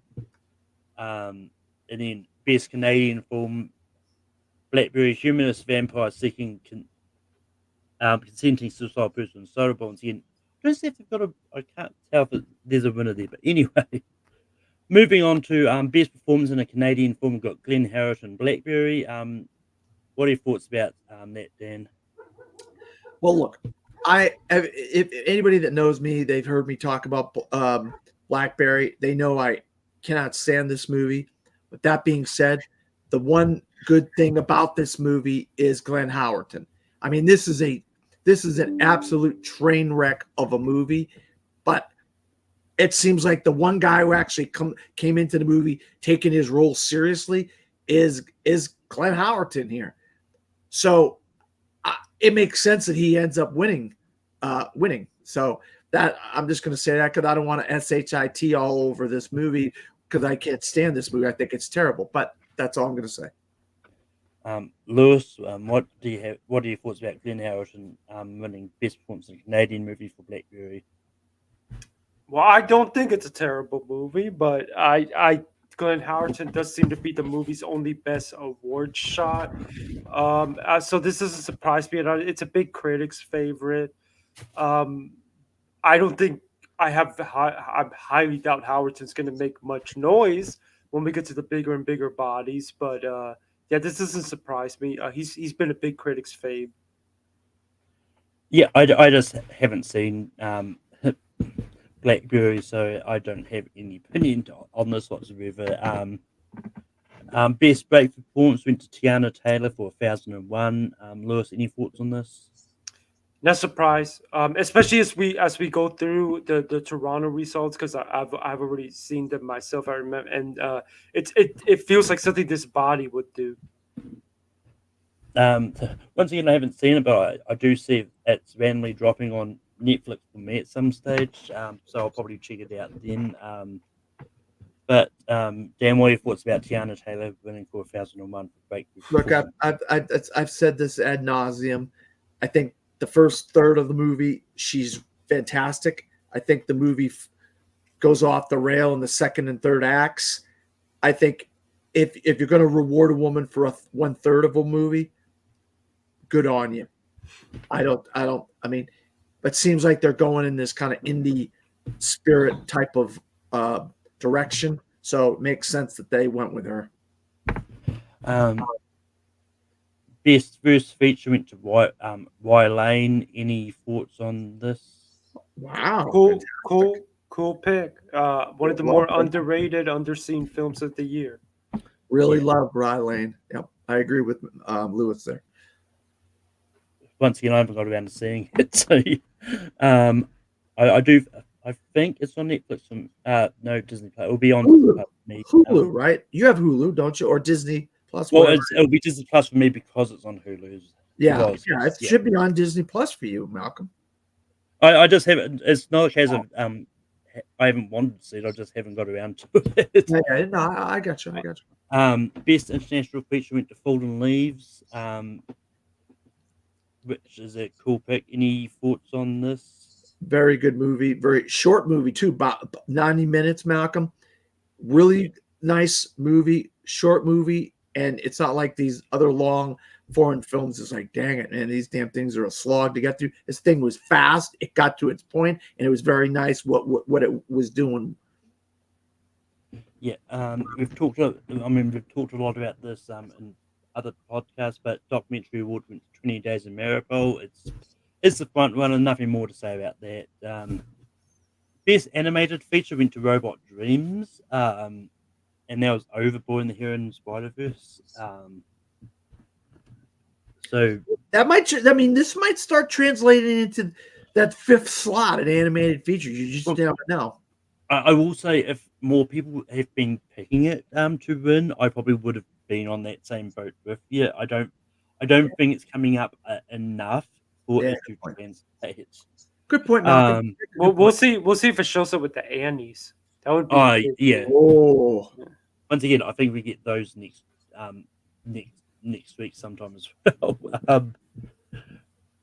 Best adapted screenplay went to Killers of the Flower Moon. We talked a bit about that today as it was, and then original screenplay went to Barbie.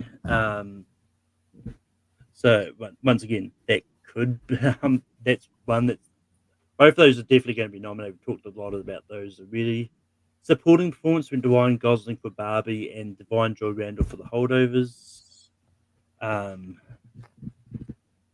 Canadian. Gosling's a Canadian. Yeah, no, I know. Best lead performance went to Lily Gladstone for Killers of the Flower Moon and Sandra Hüller for Anatomy of a Fool.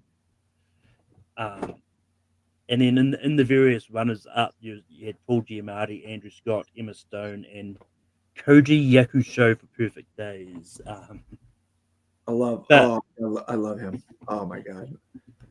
I know, Malcolm, that's not your kind of movie, but I'll tell you, Koji Yakusho gives one of the best performances of any actor all year long. He's on my personal ballot, so yeah. But best director and best picture went to Zone of Interest. Dan, any thoughts on Zone of Interest getting picture and director for the Toronto critics? That is actually quite the surprise. I'll be honest with you. I didn't see Toronto going with Zone of Interest and Jonathan Glazer. That tells you how much they love that movie. That really is clearly indicative of how much they love that movie, because nobody is going for Zone of Interest for Best Picture and Best Director in their guilds at regional guilds. Nobody. Yeah. Lewis, what's your thought about Zone of Interest getting picture and director at Toronto? Yeah, I mean, again, I already knew these results a couple of weeks ago, and I remember that being one of the reasons that I was able to remember them easily is because the Zone of Interest was an unusual pick for Best Picture among them.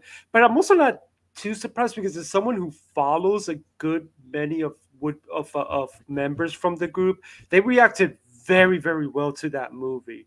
Yeah. Very interesting, and it'll be interesting to see if Glazer is our international director at Oscar.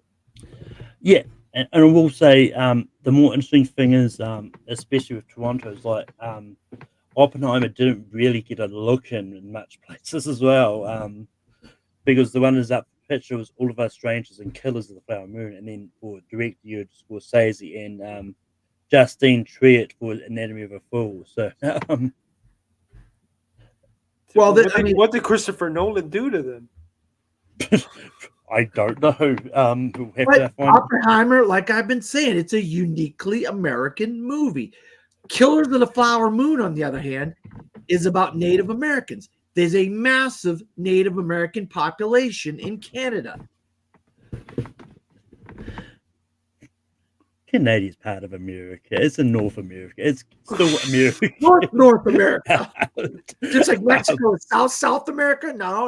I don't know. Dumb comment. Well, the whole continent is called North America as well. Oh, I know. Yeah, I I'm know not saying now. Canada is North America. Canada's just America's hat. But anyway, moving on to from one side of the border to North Texas. Once I find the bottom again, the Best Ensemble Award went to Oppenheimer. That's pretty much a given. I think people really are underrating the possibility that wins SAG because I've been noticing it win a lot of ensemble awards. But the key with it, and I don't think it's going to be that much of a key, is that how many people are considered on that cast? Is it 70? Is it 50? What if you can you imagine giving 50 trophies to a freaking movie, Lewis? That's hot with SAG. I think after I don't think it's going to be that high because after the strike, though, they're going to want to give something as many trophies as they can to show the strength of that body. See what I'm saying? Well, I mean, I think it depends on how they determine that too, because if it's like the major players, I don't think it's as high as 50 at the very least. You have to get. I want to say that there's something about specifically the kind of title card you get is how they determine that. I said 70 because I heard that. Well, there's over 70 speaking parts. Yeah. That's you said it for me, Lois. That's all it needs to be said. I mean, it's not that there's going to be over 70 getting awarded, but I do think there's going to be a strong narrative to try to win that ensemble award. To be like, listen, like practically everyone in Hollywood was in this movie. But moving on to screenplay, then that went to the Holdovers. Any thought on Holdovers getting screenplay at North Texas?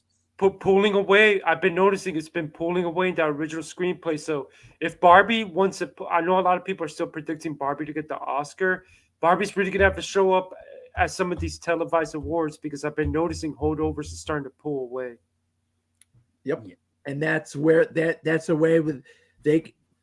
Now it's not Glazer though. I mean, it's not Payne that did the screenplay, correct? No, it's David Hemmingson. So he has nothing to do with the screenplay at all. No. So that tells you something. It's not like, oh, let's reward Alexander Payne with something.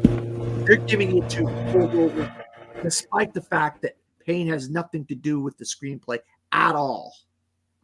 And that tells you strength in that. But moving on, best newcomer went to Dominic Sessa for Holdovers. I mean, Abby Ryder Fortson's been winning some of those around the country, but Seth's been winning quite a few as well.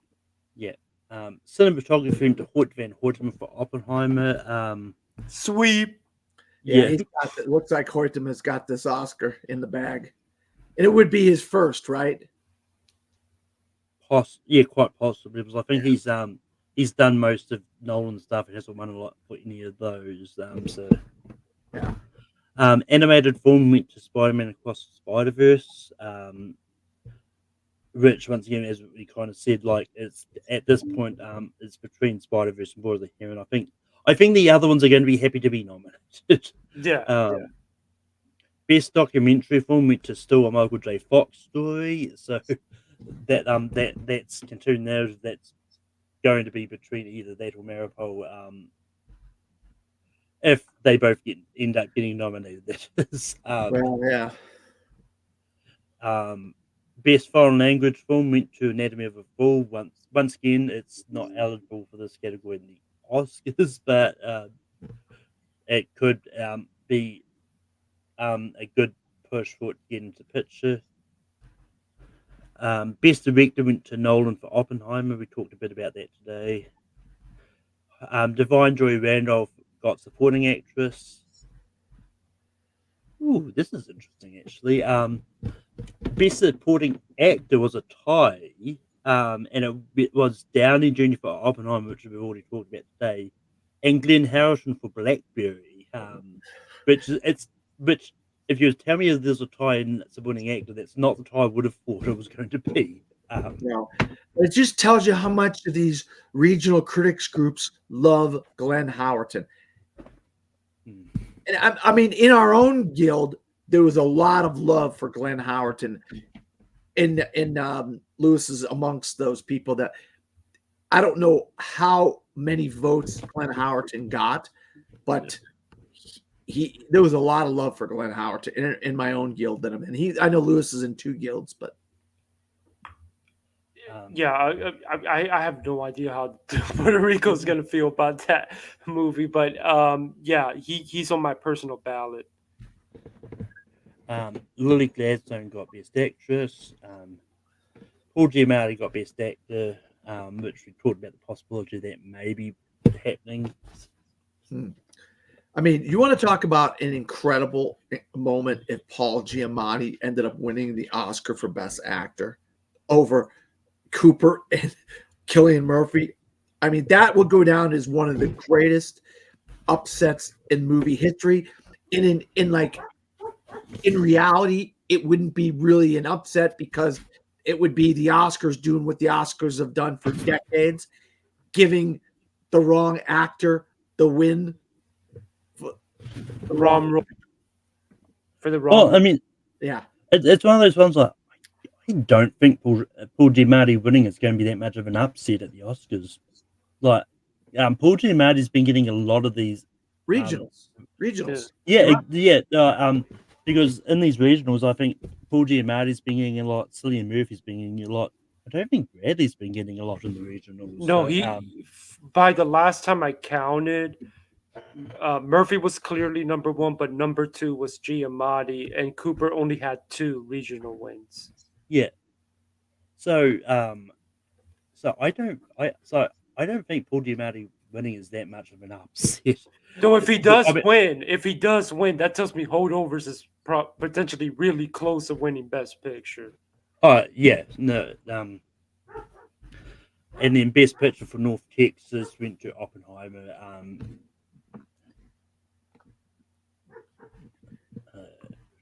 Moving on to Dallas Fort Worth. Real quick though, Malcolm. I would correlate Giamatti as this generation's Al Pacino and Paul Newman for me. Because Paul Newman winning for The Color of Money. Which how many Oh, that's what you're talking about. I thought you were just like comparing like their image and everything. No, winning for the wrong movie. Yeah. Deserving of a win, but winning for the wrong movie and taking it away from somebody else that should have won. And to be fair, Paul isn't bad in Holdovers. No.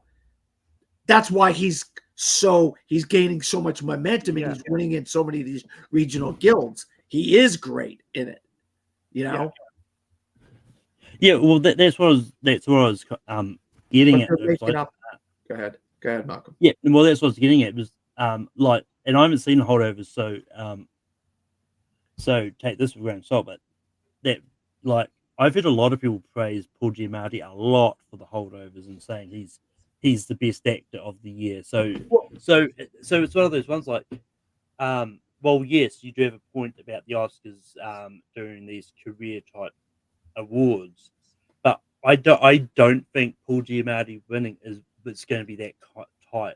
I think it's deserved for a deserved movie that he like. If Paul Giamatti was like won the Oscar, won lead actor for and I'm just pulling the first movie I can think of at the top of my head for like the Amazing Spider-Man 2, then that's them giving Paul Giamatti the award because he's Paul Giamatti and they want to give him something You for can't- that. No, Malcolm, hold on here. I don't want to go down this rabbit hole with you guys, but you can't say what Al Pacino did in Scent of Woman was bad. You can't say what Paul Newman reprising one of his legendary roles in The Color of Money was bad. But the fact that Paul Newman doesn't win for The Hustler, doesn't win for Cool Hand Luke, doesn't win for Butch Cassidy and the Sundance Kid, Al Pacino doesn't win for Scarface, doesn't win for The Godfather 1 or 2, doesn't win, you know what I mean? And they win for The Scent of a Woman and The Color of Money. Paul Giamatti doesn't win for American Splendor or Sideways, but he wins for The Holdovers. Now you understand where I'm coming from? Well, was Scent of a Woman? I'm about to check this right now. Was Scent of a Woman? I don't believe that was nominated for Best Picture. She's saying there's more strength under The Holdovers than That's what I'm saying, because what I understand what you're saying, but those were like love for the performances. Oh wait, never mind.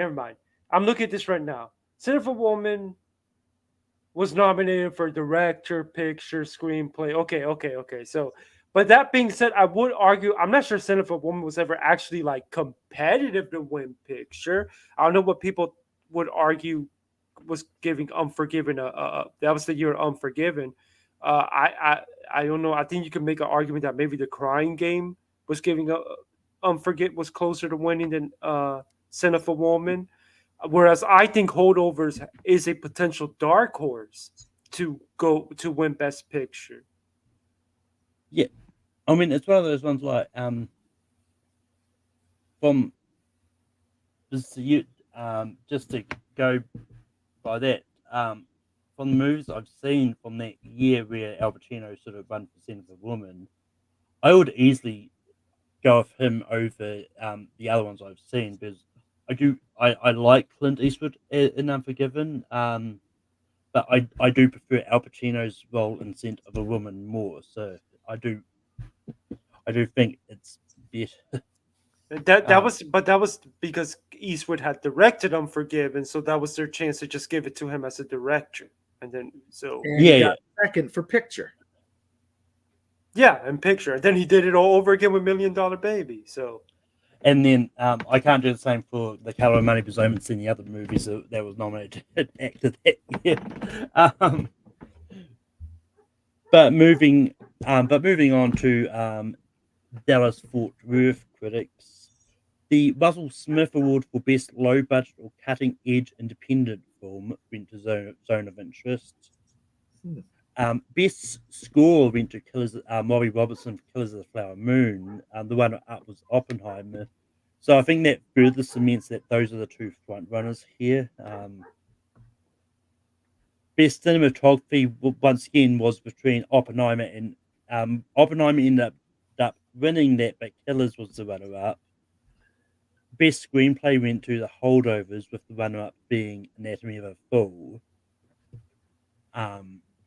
Best animated movie went to The Boy and the Heron, with Spider-Verse being the runner-up. So, once again, it kind of cements the fact that those two are probably going to be those Best documentary went to American Symphony. Gaining momentum. Oh yeah. I have a hot take at the moment that it might be our Oscar winner. Oh God. I mean, don't get me wrong. I liked it. Don't get me wrong. But again, I don't know if it'll be that much of a hot take because it's one of those ones like it'll be the Oscars giving a award to someone like one of the Oscar favorite that made. He won an Oscar. Well, I mean, yeah, but it'll be he's won an Oscar. Yeah, but it'll be their way to giving him another one for a different category than what he normally gets it for. So it's what you get. And actually, I'm just going to take a side tangent here. Barack Obama announced his top 10 movies of the year. 3 of them are his own movies, which included American Symphony movies that he produced. I loved how he randomly said, I got to add Color Purple in here because I just saw it. I joked on Twitter that Oprah gave him a call. Obama. I mean, how many presidents are getting involved in NCAA brackets and announcing their favorite movies of the year like this? That's what I always liked about him. He was trying to show that he's just like any other American, even though he was the president, That's the kind of things that you can really relate to him as a president by. I know you can't because you're not American, Malcolm. You haven't lived in America, but that's just kind of I mean, I just like the fact he slightly admitted that he was biased as well. It's like he's like, I know I'm biased, but these are some great movies I saw this year. I mean, Paul Schrader just came out with his list, and what was number 1? Master Gardener. And then he was shitting on what did he crapped on something massively. Like it became. I think he was whining about Killers of the Flower Moon. Yeah, he said he didn't like hanging out with Leo's character. It was his buddy who he's worked with a few times. He's crapping on his own buddy's movie. But yeah, no, I will say when Barack Obama put out his best of list, like a lot of people were shitting on for that because Joe Russo sort of came out and says like, you don't put your own movies in your best of list. That's just but anyway. But that might be a good set for American Symphony too that he produces because they do. The Obamas are. I mean, it will make sense because they've been in the political world, but they're very good at campaigning their movies that they produce. Oh yeah, and it's one of those ones like it could even help Rustin at the same time as well. His favorite movies of the year, like the 3 that he produced. One of them which I didn't even realize until he just said it was Rustin, Leave the World Behind, and American Symphony. I had no idea he produced Leave the World Behind. I actually really enjoyed that movie. But his other favorite movies of the year was The Holdovers, Blackberry, Oppenheimer, American Fiction, Anatomy of a Fall, Monster, which I have no idea what that is. Past Lives. Yes, Japanese film. Yeah. Yeah, Past Lives, Polite Society, and 1001. So it shows he's got interesting taste. And apparently Color Purple after Oprah gave him a call. Yeah. I don't have it on hand with me, but the on the other side of that, John Waters also recently announced his top 10 movies of the year, which some of them are kind of all over the place. But I'm not going to try and find that and bring that up. But he did have Oppenheimer on the list, which was interesting because he usually does not have mainstream films on his top 10. Yeah, but anyway, best foreign language movie went to Anatomy of a Fall. Once again, we kind of talked about this before. It's not eligible at the Oscars, but best director went to Nolan for Oppenheimer. Supporting actress went to Divine Joy Randall for The Holdovers. Supporting actor went to Downey Jr. for Oppenheimer. Best actress went to Lily Gladstone for Killers of the Flower Moon. Best actor went to Cillian Murphy for Oppenheimer. And best picture went to The Holdovers. So it kind of looked like The Holdovers could be one of those, could be this year's maybe Coda that sort of gets a lot of late momentum and takes over the award season. I did a tweet. I On the did it. all right, go ahead, Lewis. Sorry about that, but I was gonna say I did a tweet reminding people because I know a lot of people right now. The hot thing to think is to predict Barbenheimer as the top 2 or stuff like that. Over the last couple of years, there's always been a late surger that comes up in the top 2, and then of course there was Coda that one. The Father surged late, Coda surged late, Oqua on the Western Front surged late. So we need to remind ourselves that we are just about to start hearing from the industry. And I'm telling you, there is going to be some movie that right now doesn't look so hot or doesn't look like it's competitive to win the big prize, that is going to suddenly be doing a lot better than it has been doing with critics. Yeah, and the thing is that you got to have in the back of your mind the preferential ballot. And the preferential ballot to me could have Barbie and Oppenheimer split. But that being said, we talk about the preferential ballot every year, and it's a runaway for whatever the movie that everybody's been predicting the whole time. And most of the time. And so it's this thing where we all say, oh, preferential ballot, Barbenheimer are battling it out, and then something like Holdover sneaks in there and wins. But it never was going to be Holdovers anyway. It was always going to be Oppenheimer. Yeah, and that always happens. So it's because we like to talk. We like to hear ourselves talk. We all like to hear ourselves being pundits and giving our 2 cents, and then it turns out to be the way it was supposed to be, or quote unquote the whole time, So yeah, I'm throwing shade on myself and Lewis here for the types of. I mean, I still think Oppenheimer's going to be our winner because again, Oppenheimer has really solid audience scores. It's not Power the Dog or Roma where the audience scores were very iffy. But I'm telling you, whether it can beat Oppenheimer or not, I think there's going to be a movie that surges late. Yeah. Well, because you got to have stuff to talk about. You got to have pundits being pundits, But anyway, moving on to Indiana, the Edward Johnson Over the Top Hoosier Award, or OTT Hoosier Award, went to Sam Meerpurin for directing Greener Pastures. I have no idea what that is. The Best Original Vision Award went to Poor Things, with the runner-up being Barbie. So this is one of those ones that I find interesting because they call it the Original Vision Award, but yet it goes to a movie that's based on a book. So it's that's kind of, I don't know if that's what they're meaning, but it is what it is. The breakout of the year award went to Celine Song, Past Lives.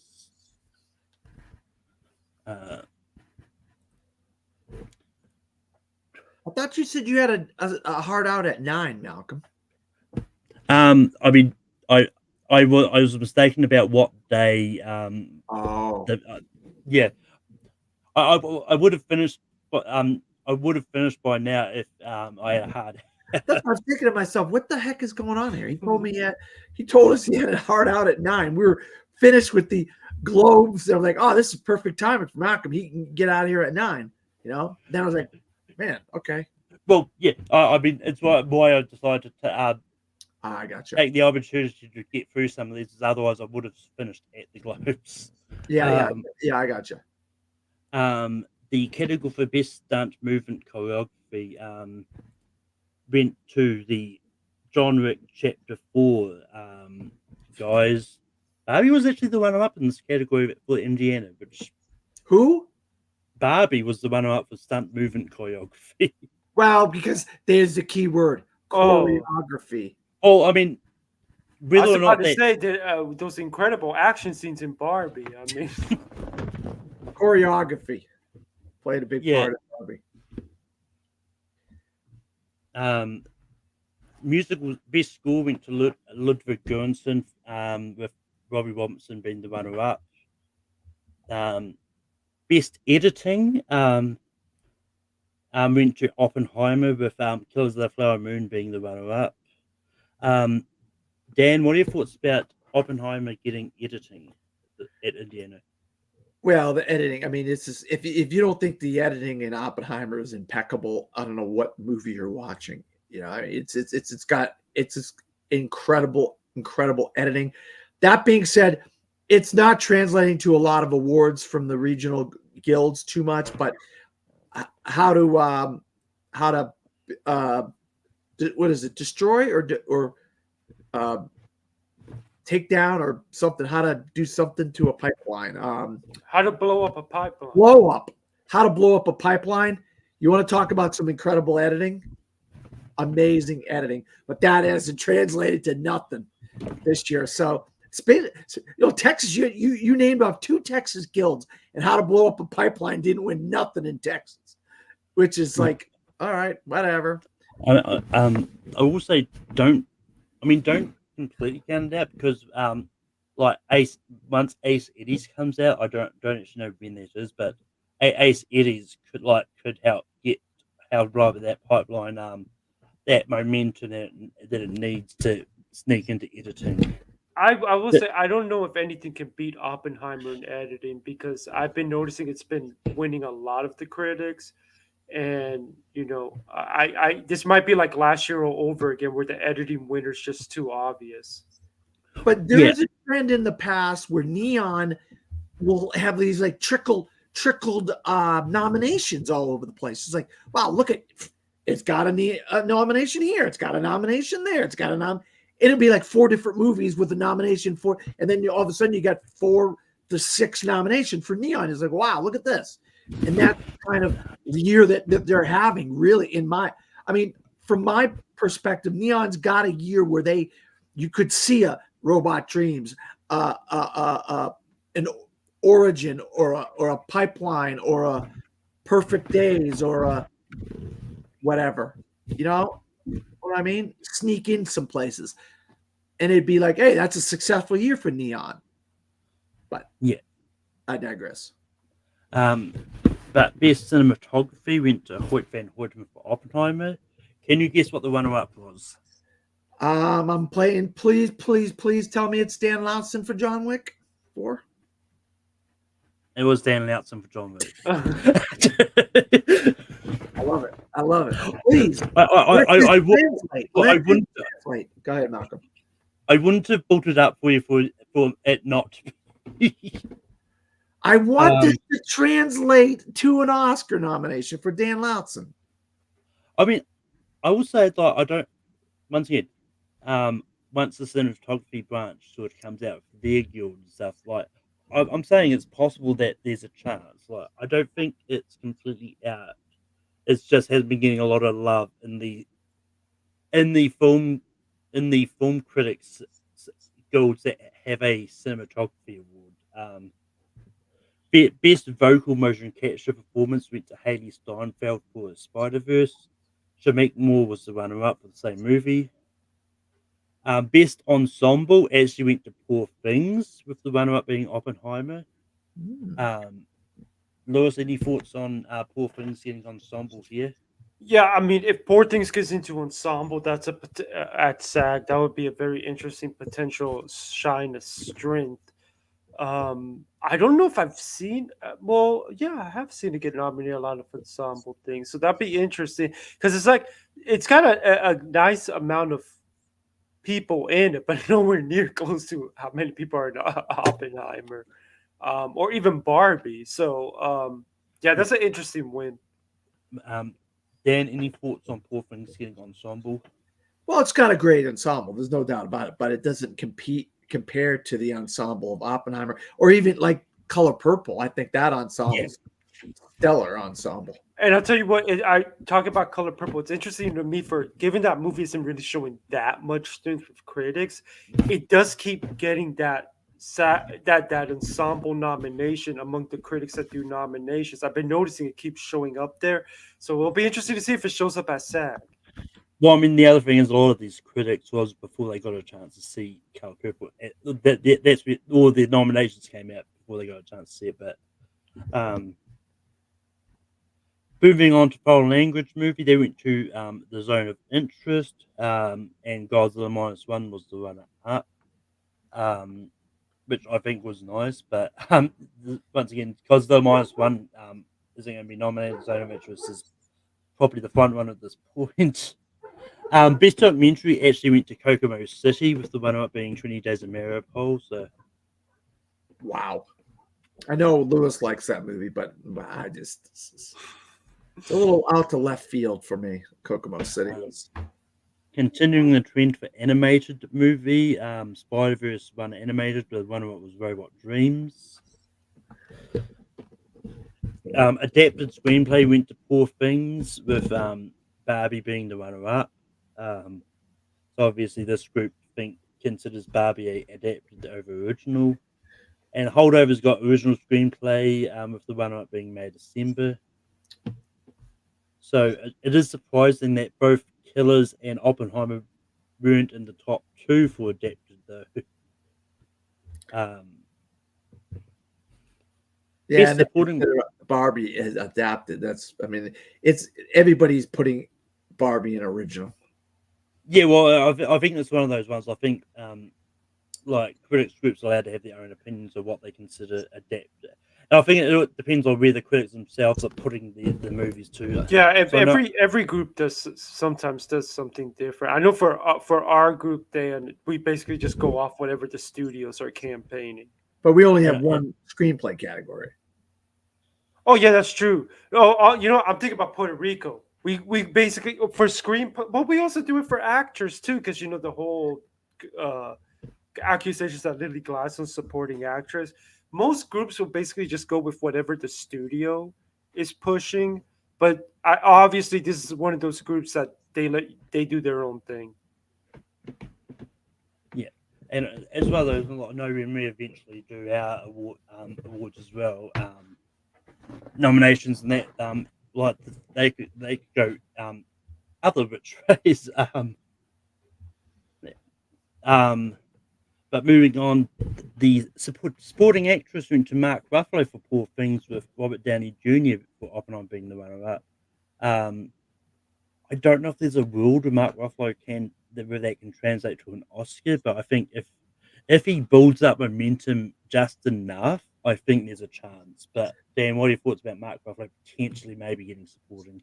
Well, I remember early on when we were talking about Best Supporting Actor, we were saying which of the Poor Things guys is going to get in, and Bailey getting in at that. Now I'm starting to see more strength for Ruffalo, where he's maybe third in the potential nominee. He started to become much more solid in the five now, and you see in these regional group where he is picking up a win here or picking up a win there, and you say, wait a minute, here is Ruffalo chomping at the heels of Gosling and Downey here? Is it going to be a battle of your MCU guys here?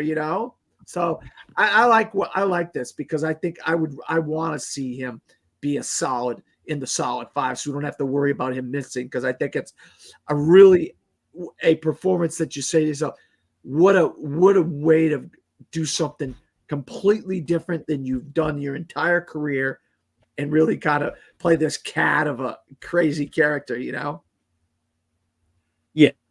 And also did like this critics groups is just doing like supporting performance and lead performance. They're not even separating them between actor and actress, which I think is fair, because I think some of these groups want to count for like the trans people, where it's always a tricky situation there. But I'm not getting into that debate today.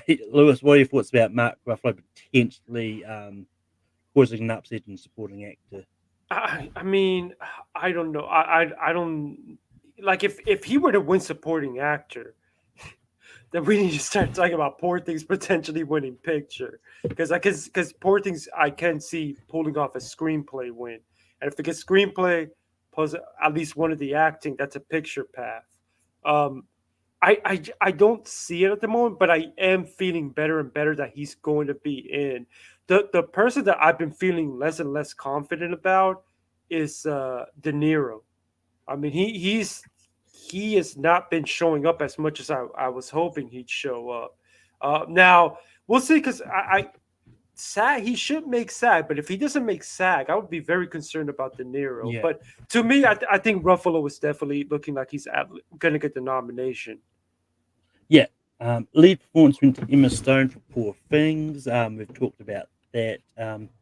Best director went to Yorgos Lanthimos for Poor Things, with Nolan being the Oppenheimer. Once again, I think this is showing straight. I mean, it's clear that Indiana really liked Poor Things, because it also got best film, with Oppenheimer being the runner-up. But I mean, I think this shows there is some strength behind Poor Things, and I think I'm getting more and more confident of maybe predicting Yorgos to be in that Oscar 5 now. But Dan, what are your thoughts about Yorgos getting that Oscar 5 director? Yeah, I mean, I know Glazer is the kind of, like, everybody's like, yeah, Glazer's going to get in there. But you forget, Yorgos Lanthimos ain't American. He's European. And they have one European/Asian/ South American / Mexican director every year. And you cannot discount a foreign director getting in. He just happens to be making a quote unquote American film, but he checks that box instead of a Jonathan Glazer, you know? Yeah. And then that would also open up room for Greta Gerwig. So you get your European director and your woman, and then your 3 American white guys. Then you get your 5 directors. Yeah, I mean, it's definitely one of those ones, because I mean, because I know when people do their predictions, and I think, well, yes, like Yorgos is not an American director. I think a lot of times, I think what the trend is, a movie from the foreign film itself makes it into that 5 for director. It's not so much that it's a foreign director per se, but someone who's directing a foreign language movie, which Jonathan Glazer still checks that box.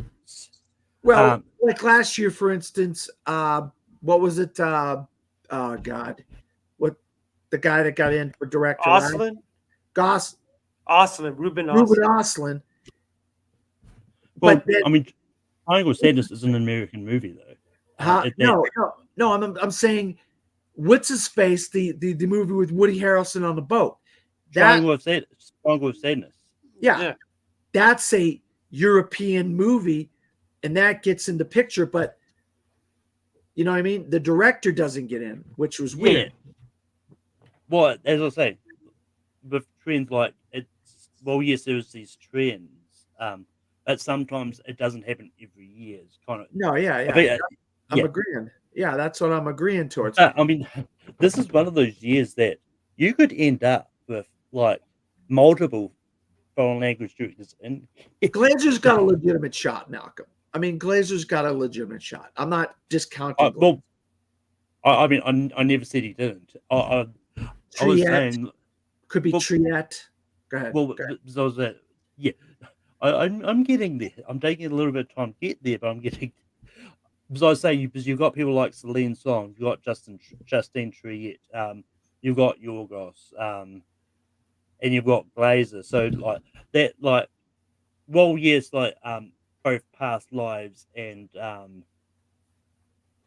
Poor Things, still American produced movies. This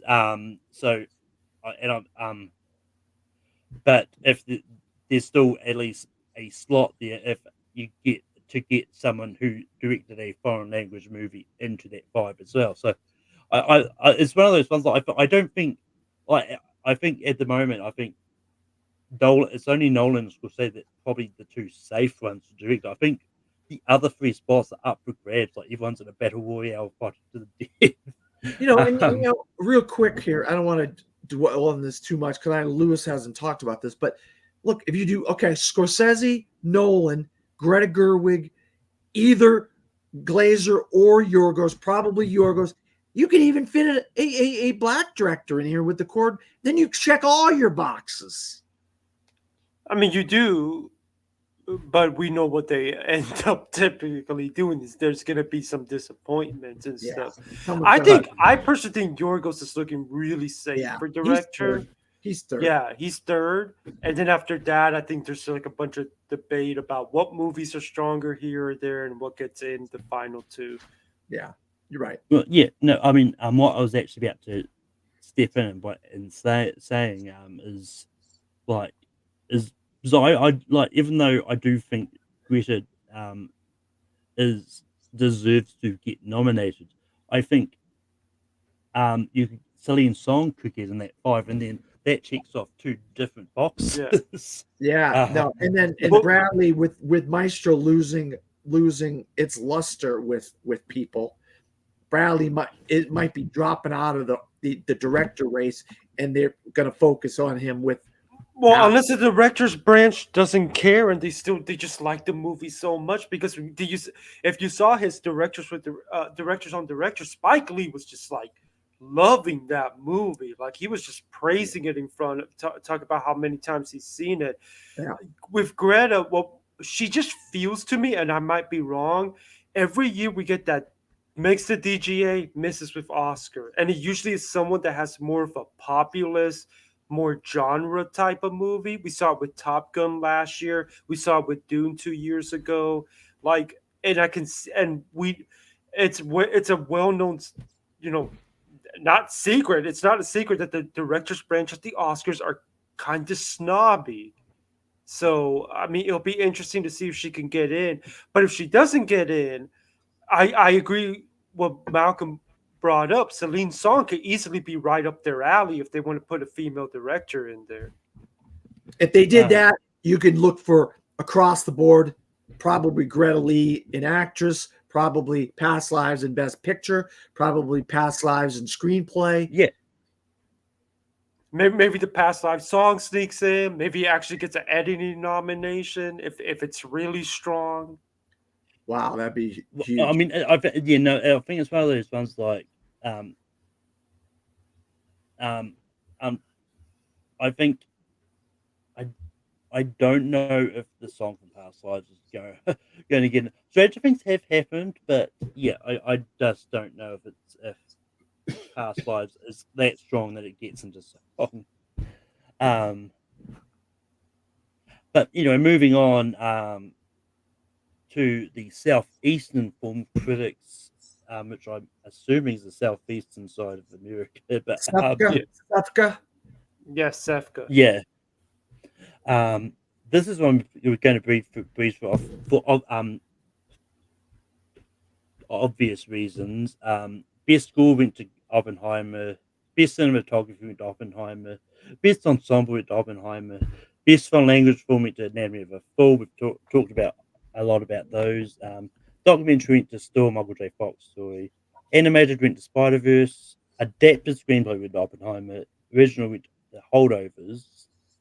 Supporting actress went to Divine Joy Randolph. Supporting actor went to Downey Jr. Actress Lily Gladstone. Actor Cillian Murphy. And then Nolan and Oppenheimer. Best picture and director were both Oppenheimer. They pretty much went the safe. Well, let me just give you a little sneak peek here, Malcolm. And I can't say much, but come Wednesday, you're going to hear a lot of those similar names in those similar categories in another guild we're going to talk about. I believe we're going to talk about Central Florida Film Critics Society on Wednesday. Please, could we just bring that one up on Wednesday when we do reactions? But moving on to this is the Online Association of Female Film Critics. And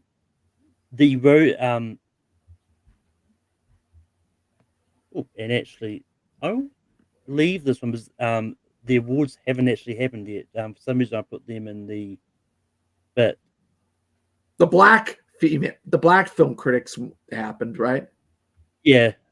Well, actually, the winner should be here as well. I thought the female, I don't know, maybe was it nominations? Was it, Lewis? I thought the online female critics did announce their winners. Yeah, That's yeah. I thought I heard that somewhere.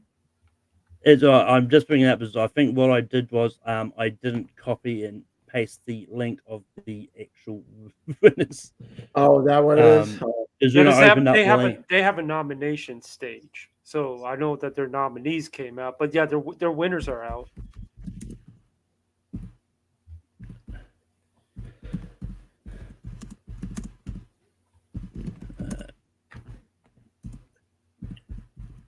Winners.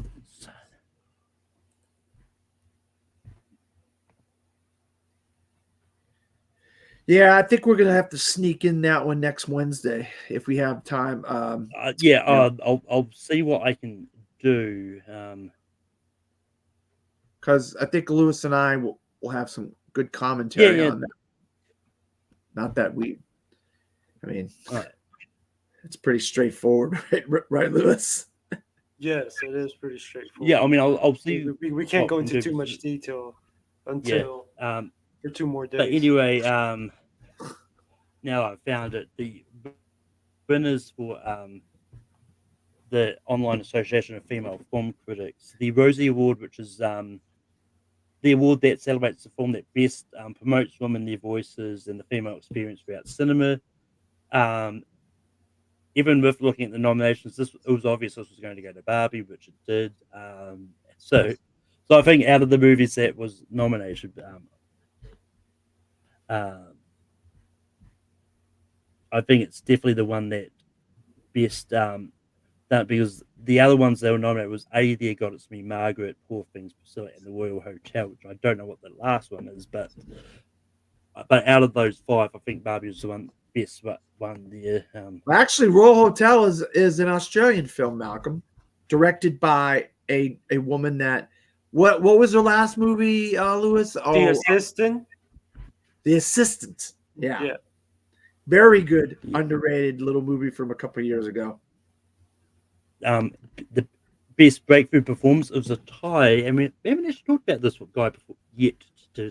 Well, at least today, but we've talked about him many times. Other one, but it was a tie between Charles Melton and Dominic Sessa, who made them in the holdovers respectively.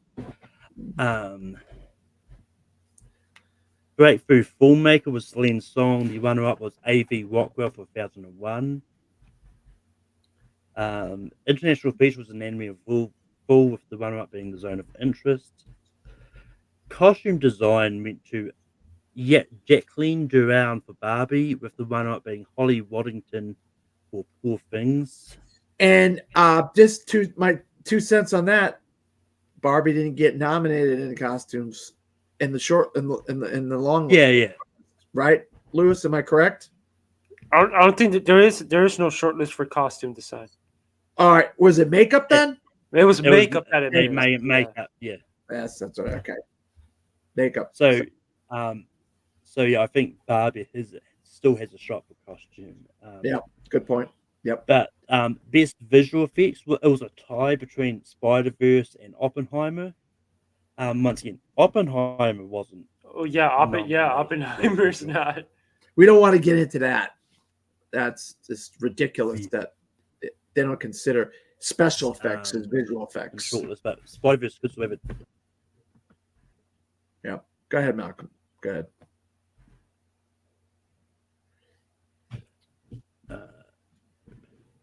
The page is frozen for me, so I'll get there. Oh, okay. eventually. I thought you were frozen for a second there, Malcolm. I was like, is he frozen? No. But yeah, visual effects, special effects, it's like apples and oranges, right, Lewis? I mean, it's like, come on, man. You gotta I mean, that's just ridiculous to me. Like, if anything, it's amazing the practical effects they had, so it should be nominated. Yeah, I know. It's just. I mean, it's one of those really weird things. But well, the page is frozen on my end. I've got my phone out to look at the rest. Best stunts went to John Wick Chapter 4. The runner-up was Dead Reckoning Part 1. Best editing went to Jennifer Lane for Oppenheimer. The runner-up being Killers of the Flower Moon. Yeah, it looks like Lane's is the front runner now for editing. Which I believe would be her first Oscar. Yep.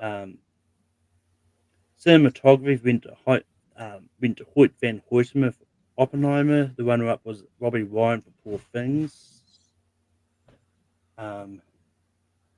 Animated feature went to Spider-Man Across the Spider-Verse, with The Boy and the Heron being the runner-up. It's kind of been the same song we've been preaching about. That's why I hope the guilds. That's why I hope the guilds shake things up. I need some. I need some variety, man. Best documentary went to still a Michael J. Fox story. The runner-up was Kokomo City.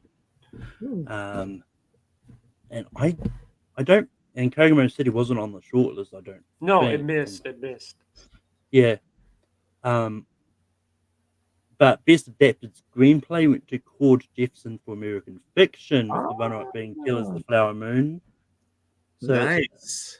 that could be a sneaky upset here. But Dan, what are your thoughts about American Fiction potentially being an upset? I've been saying it all along, ever since I saw the movie, that it is a rip smart,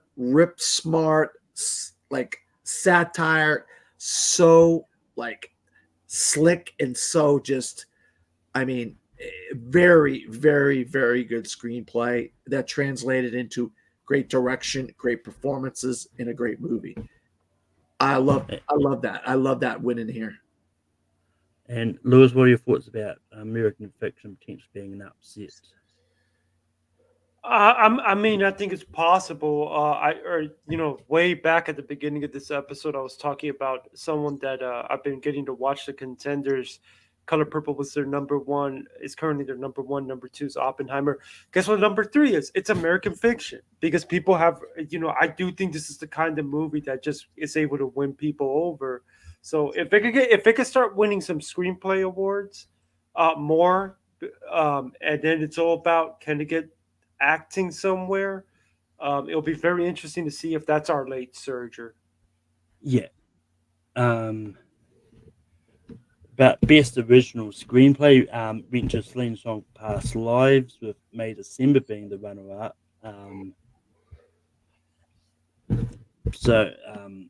No Barbie there. Yeah. But once again, we don't know if the female film critics, where they had Barbie and whether it was adapted or original. So, or because it's a co-written, Greta Gerwig and Noah Baumbach, they excluded it. Oh, just going back to the nominations and seeing if they had Barbie and original. It was nominated. So okay, all right. But the award for best acting ensemble went to Barbie, with the runner-up being The Holdovers. Which, I mean, I don't think it's not out of the realm of possibility that Barbie could win ensemble at SAG. Oppenheimer is still the bigger cast, but I think it's going to come down to how really utilized the ensemble was, maybe. But Lewis, what are your thoughts about Barbie maybe being a sneaky win at SAG? Yeah, that's going to be the big question, because as someone who has been skeptical that Barbie's our picture winner, among the many things to look at as to whether it can actually pull it off, SAG Ensemble is so. If you get that SAG Ensemble win, history tells us that's a really good sign, because it means the actors are behind you. And I do think that there is absolutely a world where Barbie wins SAG Ensemble. Yeah, I can't. I have to reiterate what Lewis is saying. If Barbie gets into the 5 for SAG Ensemble and somehow pulls off the upset, you have got to consider Barbie for best. I mean, a legitimate contender for best picture, and then it really is a Barbenheimer race. This, we should have known it back in July that this year would turn out to be the Barbenheimer year. I just don't think the ensemble is as strong as Oppenheimer, and so I don't think it's got the win. But I think the win for Barbie is the nomination in SAG Ensemble if it gets in there. Yeah, Well, though I will say, as someone who again has his doubts that our final two is going to be Barbenheimer, like this is the stuff to keep an eye on. Can it get? Well, I think it's getting into ensemble regardless. But I would be shocked if Barbie didn't get an ensemble nomination. But if it gets into ensemble like it should and wins, can it get into the BAFTA 5? It's very rare for our Best Picture winner not to get into the BAFTA 5. I think it's good for DGA. It's very rare for our picture winner not to get into DGA at least. Those are the things to keep an eye on as to how strong Barbie's going to be. Yeah, and just on that, I think it's going to come. It'll probably come down to sort of who they count for the ensemble with it, because while there is 70 speaking parts from Oppenheimer, some of them they may consider some just like random cameos as well, and I don't. And it depends on how they sort of view on the ensemble bit, whether who counts and if everyone counts they had a speaking part. I don't know. I think it's going to come down to that, because I think if it comes down to that, I think Barbie might have the slight edge on Oppenheimer on that front, because I think with Barbie there's a lot of really strong sort of supporting which have a lot more to do in the movie than most of the people in Oppenheimer. I don't know which one of them comes first, but I'll say if Oppenheimer wins DGA, which I think everyone and their mom thinks is going to win DGA, if Barbie wins SAG, then it's going to be very interesting to see what wins PGA, because PGA is a preferential ballot. Well, I think Barbie's got a better. I was just about to say this, Lewis. Barbie, I think he's got a better shot at PGA because of the greenbacks. Well, that's what we're gonna have to find out, because I do think Oppenheimer does play well in the preferential ballot. I really do, because I don't have casuals telling me I'm like with Power the Dog. They told me they were bored. With Banshees, they told me it was depressing. With Roma, they told me that it was too slow. Like those people are coming up to me and telling me, "Wow, you were right. Oppenheimer's a really good movie." So I do think it does well in the preferential, but again, Barbie was a massive hit at the box office, and the producers are going to respond very well to that. So it's Of course, WGA could help us too, but the problem is we won't get WGA until after the Oscars. Well, it's one of those ones like Oppenheimer wasn't that bad at the box office either. Like, that still did. Like, while Barbie was the biggest at the block, but Oppenheimer still did pretty well. A quick question for Lewis, maybe Lewis or you, Mount. Does physical media sales bump up the overall how much money a movie makes? They don't. That's not what. When you go and check that box office, they don't count physical media. Okay. All right. So technically, a movie always makes more money than its box office, because obviously physical media. And we do have to remember that Oppenheimer did pull off an incredible feat in being sold out. Like, that's how that was. I never thought I'd see that happen to a movie, to a physical media. That's the kind of stuff that usually happens to video games. Also buying it or renting it on places like Amazon and Vudu play into it too. I know I've talked to a lot of people that didn't go see it in the movie theaters, but then went and rented it on Amazon or Vudu. But anyway, moving on. Supporting female went to Divine Joy Randolph. The runner-up was Danielle Brooks. We've kind of talked a lot about that potential being the two that could be doing it. Best Supporting Male went to Charles Melton for May December. The runner-up was Ryan Gosling for Barbie.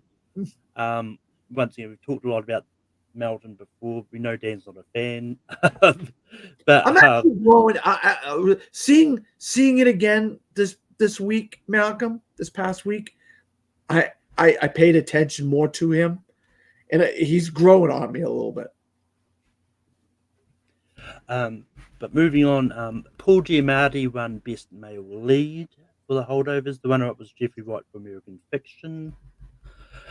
Female lead went to Lily Gladstone for Killers of the Flower Moon. Runner-up went to Emma Stone for Poor Things. Best director went to Greta Gerwig for Barbie. The runner-up was Oppenheimer. And then best film went to Past Lives, with the runner-up being Oppenheimer. So as well as I do find it a little bit interesting that I'm not too surprised that female movies got the #1 prize for the female film critics, but I'm surprised that Barbie got best director but not best film. So it's interesting how that kind of, but I think it just shows the strength that Past Lives could maybe do going on as well. And I will say that I have noticed that Past Lives does well on a lot of critics' lists, but it seems that the female critics are especially passionate about it. Yeah. I think you're looking at a Past Lives at securely in the 10, at like a 7 or 8 now. I think where as the weeks and months progressed in the year, where it was outside, it was clearly in the top 5, but now you're looking at 7, 8. I still think it's strong at a 7 or an 8 in the 7th, 8th slot, where you're looking at maybe the foreign films is the 8, 9. I have it at number 8. Yeah. But it's a strong, because there are 8 films that seem to be getting in almost everywhere. Yeah. So I have at number 8. The question is going to be, do the guilds respond to it like critics did? Because I can see a world where it blanks at SAG and then doesn't get into PGA. And if that happens, it's like, okay, is this a situation where a lot of the industry just hasn't seen Past Lives? So that's going to be interesting to see. But at the moment, I think it looks likely to get in. It's like your After Sun for this year. I mean, even though I said Andrew Scott's like your Paul Mescal, really, if you look at 2 films on a similar level, it's Past Lives and After Sun are the kind of comparisons here, you know. So, and After Sun did not get into Best Picture last year. No, it didn't. But again, Past Lives has been showing up almost everywhere. Yeah. I just wonder if we're going to see the same support from the industry, because I can see it showing up nowhere at SAG and not getting a PGA nom. And then it's about, does BAFTA get behind it? Does the international crowd get behind it? And a trend that we've been seeing recently now, it's starting to become a trend that you have to really look at, is the Sundance trend, the early year movie trend. One does the whole gambit, goes from A to Z, and it's looking like it's going to be Past Lives this year. It's going to be the Coda. It's going to be the Everything Everywhere All at Once. It's, you know what I mean? Yeah, no, I get that. But moving on to San Diego from critics, the special award for body of work went to Nicolas Cage for being in multiple movies this year. Yeah, well, a couple of them aren't as good as people give them credit for. I just not that good. Renfield I liked, and I haven't seen the Western, but well, I mean, it's probably a case of that it's one of those ones I think. Yeah, I mean, it's just a special award, but anyway, the breakthrough actor went to Abby Ryder Fortson for There God It's Me Margaret. Best ensemble, the runners up was Barbie and A Haunting in Venice, and the winner was The Holdovers. Haunting in Venice was a really interesting one to pop up here, but I mean, The Holdovers could be a really interesting upset when it comes to ensemble. You always got that. I mean, you know, Malcolm, you always got that weird oddball ensemble movie, like a 5-man person cast or a 4-person cast. In this case, basically a 3-person cast. I mean, unless you the principal. But that or- would tell us how much passion there is for Holdovers. If Holdovers gets a SAG Ensemble nomination, that's a potentially really good sign for how much it's loved. But moving on to stunt choreography, Dead Reckoning was the runner-up. Genre Chapter 4 was the winner. Best use of music, Air was the runner-up, and Barbie was the winner, which I'm not overly surprised there because I think the music was used really well in Barbie. Especially the way they did the opening with Lizzo's song, and basically have Lizzo sort of interacting with the actual scene as well. Best sound design is a category we haven't really talked a lot about, but Oppenheimer was the runner-up. The Zone of Interest was the winner. So, Dan, what do you think of the Zone of Interest potentially getting sound design? I actually think I mean, look, you're looking at a lot of text going to Oppenheimer. It could be like the Dune deal where it gets all these texts. But if you got to say a second place in sound, you got to consider Zone of Interest for one of those 5 slots in sound and possibly a runner-up in sound, because it's really some of the best sound design in any movie all year. I would say like a John Wick or The Killer might be. I'd love to see John Wick and The Killer pop up here as well in Oscar in sound. I mean, you want to talk about like my eyes just lighting up if I see The Killer and John Wick. Well, John Wick didn't make the sound shortlist. Oh, then never mind then. Yeah. Say I forgot all about that. Son and Killer did. But there you go. Then see, so those two could possibly pop up in sound, and I think Zone has got some of the best sound. I mean, if anything could knock off Oppenheimer in sound, I think it's Zone of Interest.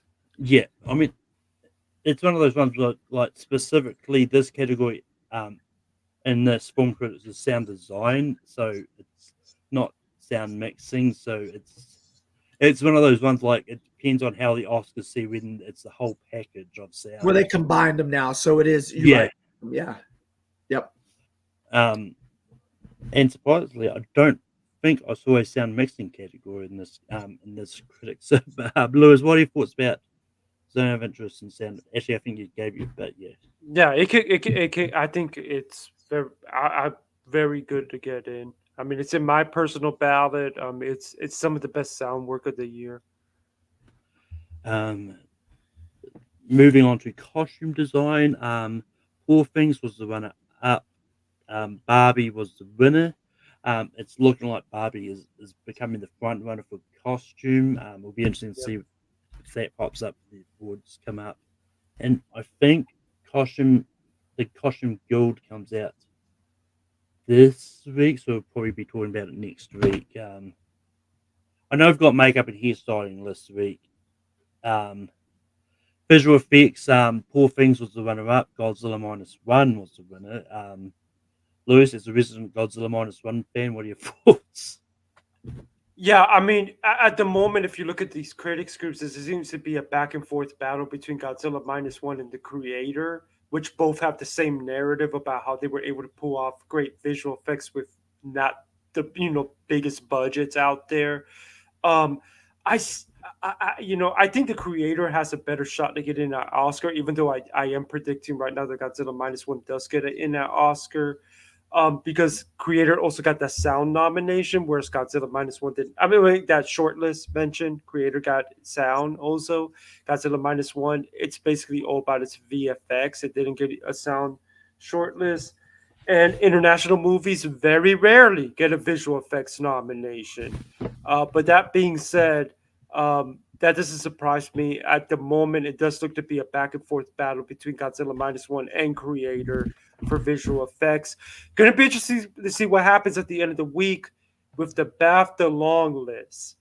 Does -1 also get into the VFX long list? Does the creator also get into the VFX long list? Because BAFTA, they're a little bit higher brow in their taste compared to these genre films. So it's going to be interesting to see if how they do with BAFTA at the end of the week.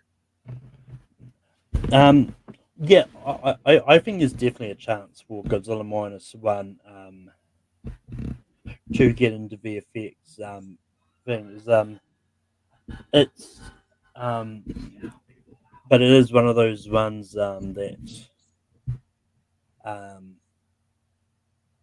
I think, yeah, like I think they're both the creator and Godzilla minus one have really good shots to get into VFX, especially the narrative that like they did a lot of those VFX on a very small budget. So You took the and words right yeah, out of my mouth, Malcolm. and I can't. I'm pretty sure Poor Things was on that shortlist as well for VFX. So Poor Things, I think, could Yeah, also it get is. It into. is. Yeah.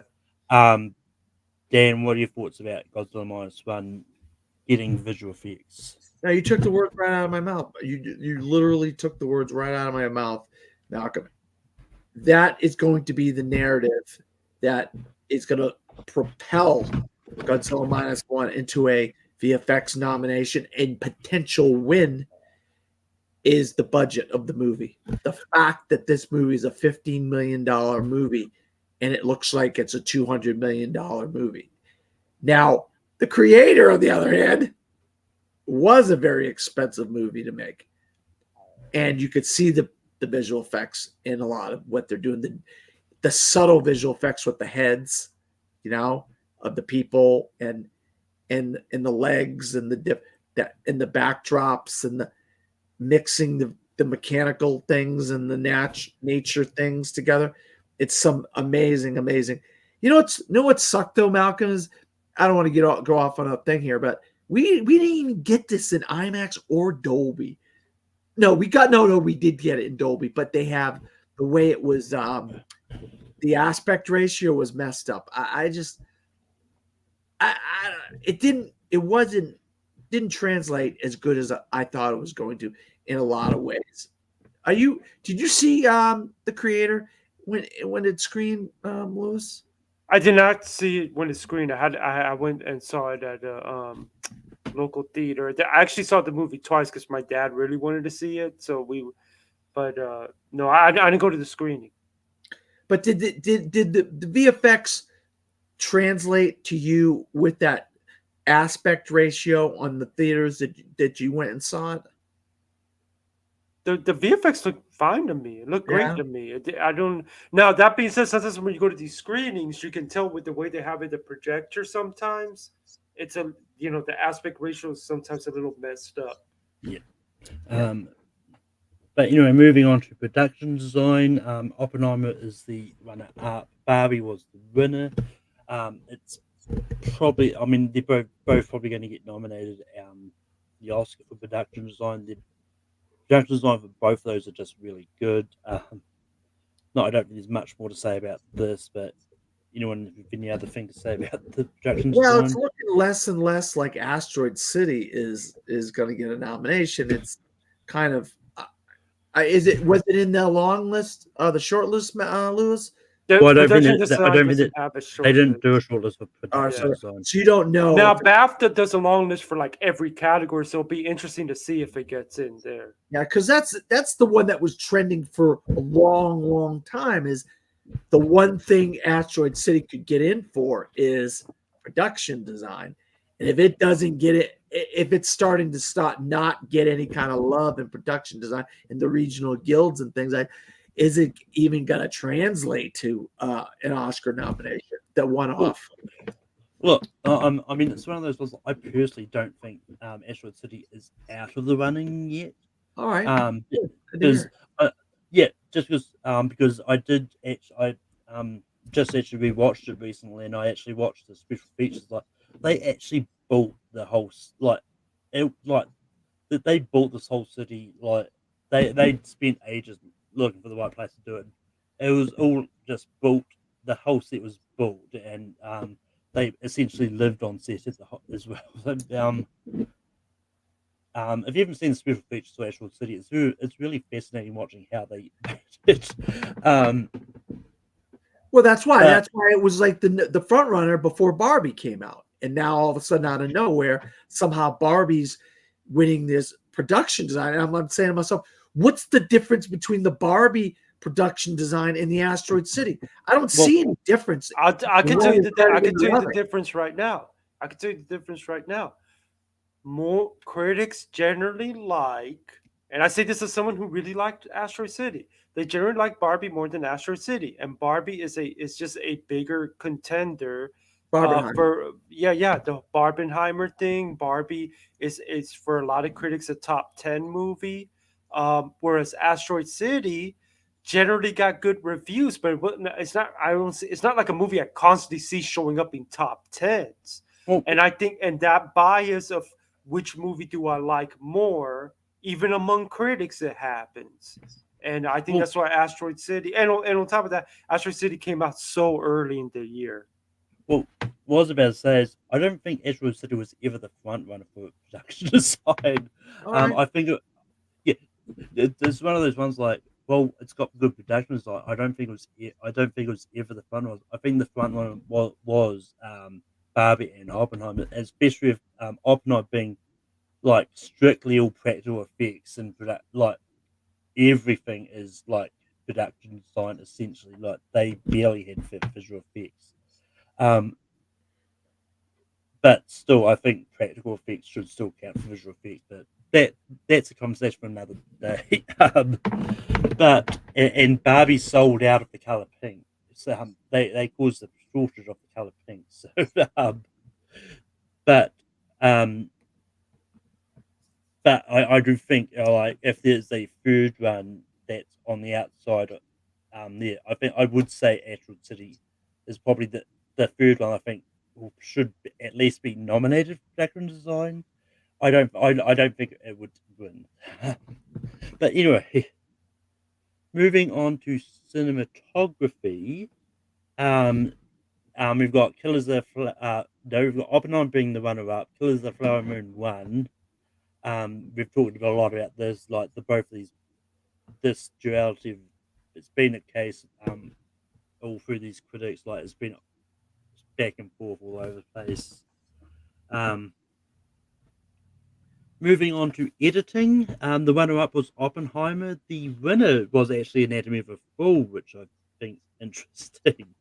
But then what do you thought Anatomy of a Fall getting editing? Well, I'm not surprised, but I mean, because there is a lot of great editing because you do the flashbacks, you do the courtroom drama, and then they're flashing back to the characters before the event, the inciting event. So you're going back and forth. Then you're going, when they get into talking about Milo Machado Granier, he's giving his 2 cents going back. So there is a lot of flashy editing in Anatomy of a Fall. I still say that How to Blow Up a Pipeline's got next to Oppenheimer has got the best editing. So, but I'm not surprised that Anatomy of a Fall won something for editing because it's got a lot of flashy editing. But Lewis, what are your thoughts on Anatomy of a Fall winning for editing? Yeah, everything Dan said. I mean, like I would not be completely surprised if it actually pulled off an editing nomination at Oscar, especially if it gets into picture. That being said, I do still think it's Oppenheimer's to lose.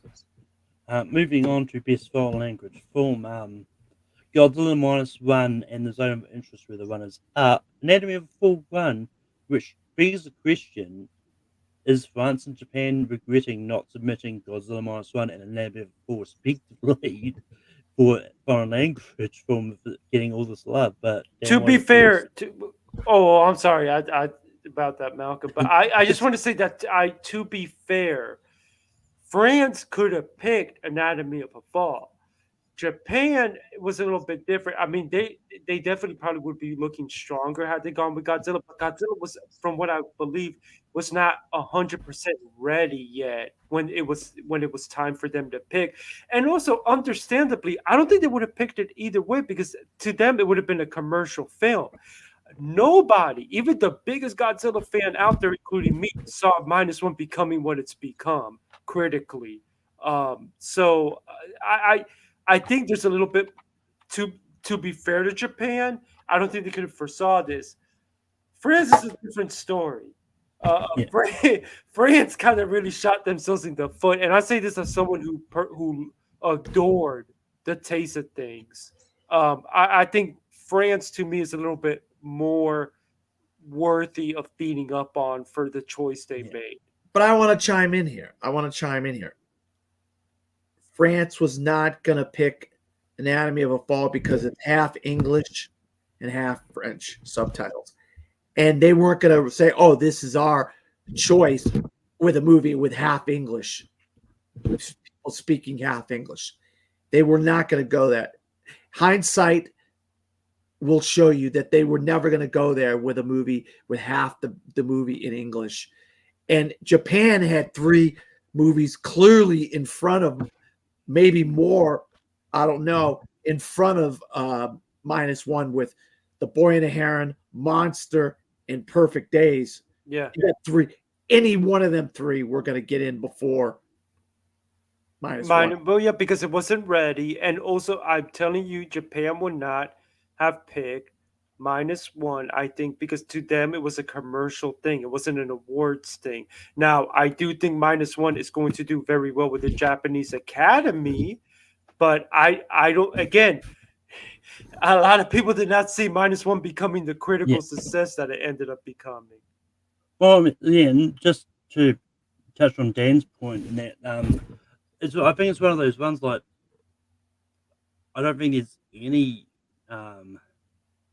reason to think that France wouldn't have gone for an Anatomy of a Fall because of that. Because in the LSB, I think it says it has to be a certain percentage, like in that foreign language, which I think. I mean, I haven't seen an Anatomy of a Fall. I'll get around to it eventually.